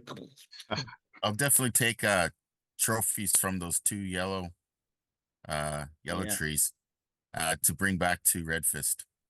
All right. I'll put that down. All right. I know Mike. I know Mike left. What else? Anyone want to shout anything out? What's going on? No. Next weekend. I will be at next Jay's weekend. house. next weekend, starting at 7 p.m. and running 24 plus hours. So I'm insane. Did you get your caffeinated drinks in order? I don't know if we'll see, but this is the people participating in the first game with the exception of Tim, Ed Greenwood, Bird, Myriad, Coco, Darling Creepshow, Bones. That's the Death of Prince Trasarin, Hateful Wars, historical scenarios starting at 9. The adventure starts at 9, but at 7 o'clock, Tommy John Kelly himself is coming on to talk about his writings on the Hateful Wars. Also, no spoilers. I don't want you to tell us how we win. Yeah, that's not happening. Also, Mike is playing. Mike had to leave tonight, but Mike is playing in the 9 a.m. game on Saturday.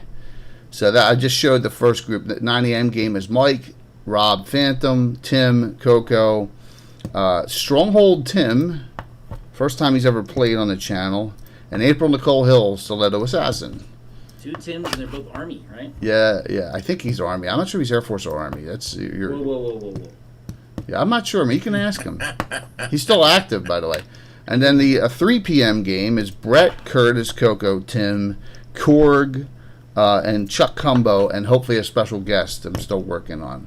But note this, it is highlighted on the Twitch front page. I got approval. I am on the top bar front page for the first time ever on Twitch, starting on Friday night, and see how long that goes. So, Nice. Yep, it'll be on my computer. Barring a crash, will be on 24 straight hours. Tim and I we got to change terrain. We got a lot of stuff we can do in between games. So, yep. What's this wee stuff? Well, you can go to sleep. I wonder how intelligible your speech will be. At the end, I have no idea. I'm going to play till I have a psychotic episode. Yes, and then to make things better or worse, I don't know. Is it better or worse that it falls at this point? But the day after we're done, that is a huge gap. And I got Mike Schley on, right, to talk about his new map. New GREYHAWK map. You're gonna go to sleep and wake up in time to do that. Yes, that's Sunday nights at normal. That's and the number's wrong. It's 308, not 309. I guessed wrong. Tomorrow night we're doing plot development and rumor development in your GREYHAWK campaign. So there you go. That's tomorrow night at 7, and we will have one more prelude game, Hints of the Past Part 4, on Thursday night. We'll have one more, so there you go. All right, let's see. Last call, exclamation drawing for a gift certificate, $10 to Troller Games. Then we're going to rate the Troller Games because I think they're going to get done after us, and that'll be. I'm assuming they got other giveaways going there.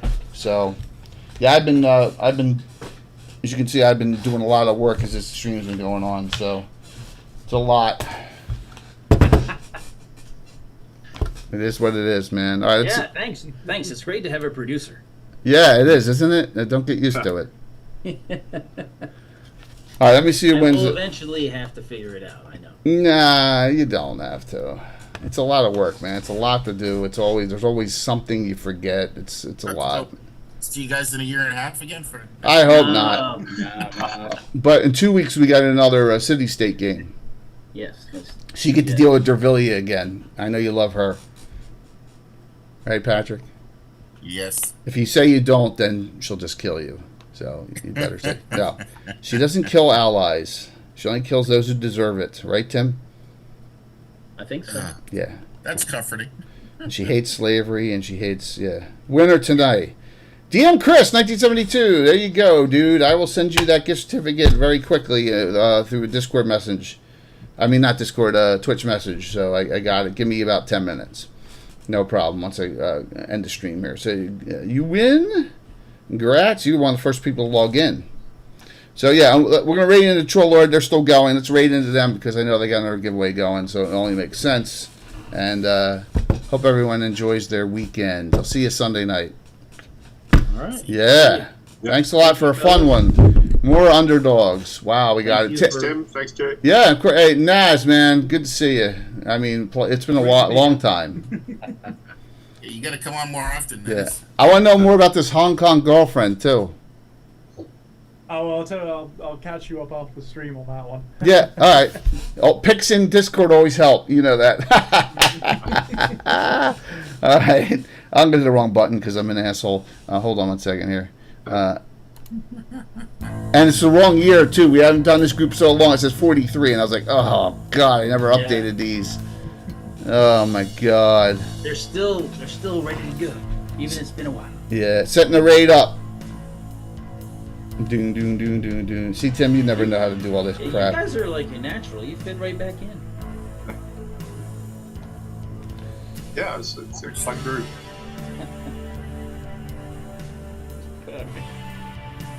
Roger of the Rust is like, oh yeah, I'm an archer. I shoot things. Perfect. Yes. All right, cool. Almost 50. All right, 5, 4, 3, 2, 1. See you tomorrow night. Bye, everybody. Bye. Yeah. Good. We rated more than they had people on. That's always good.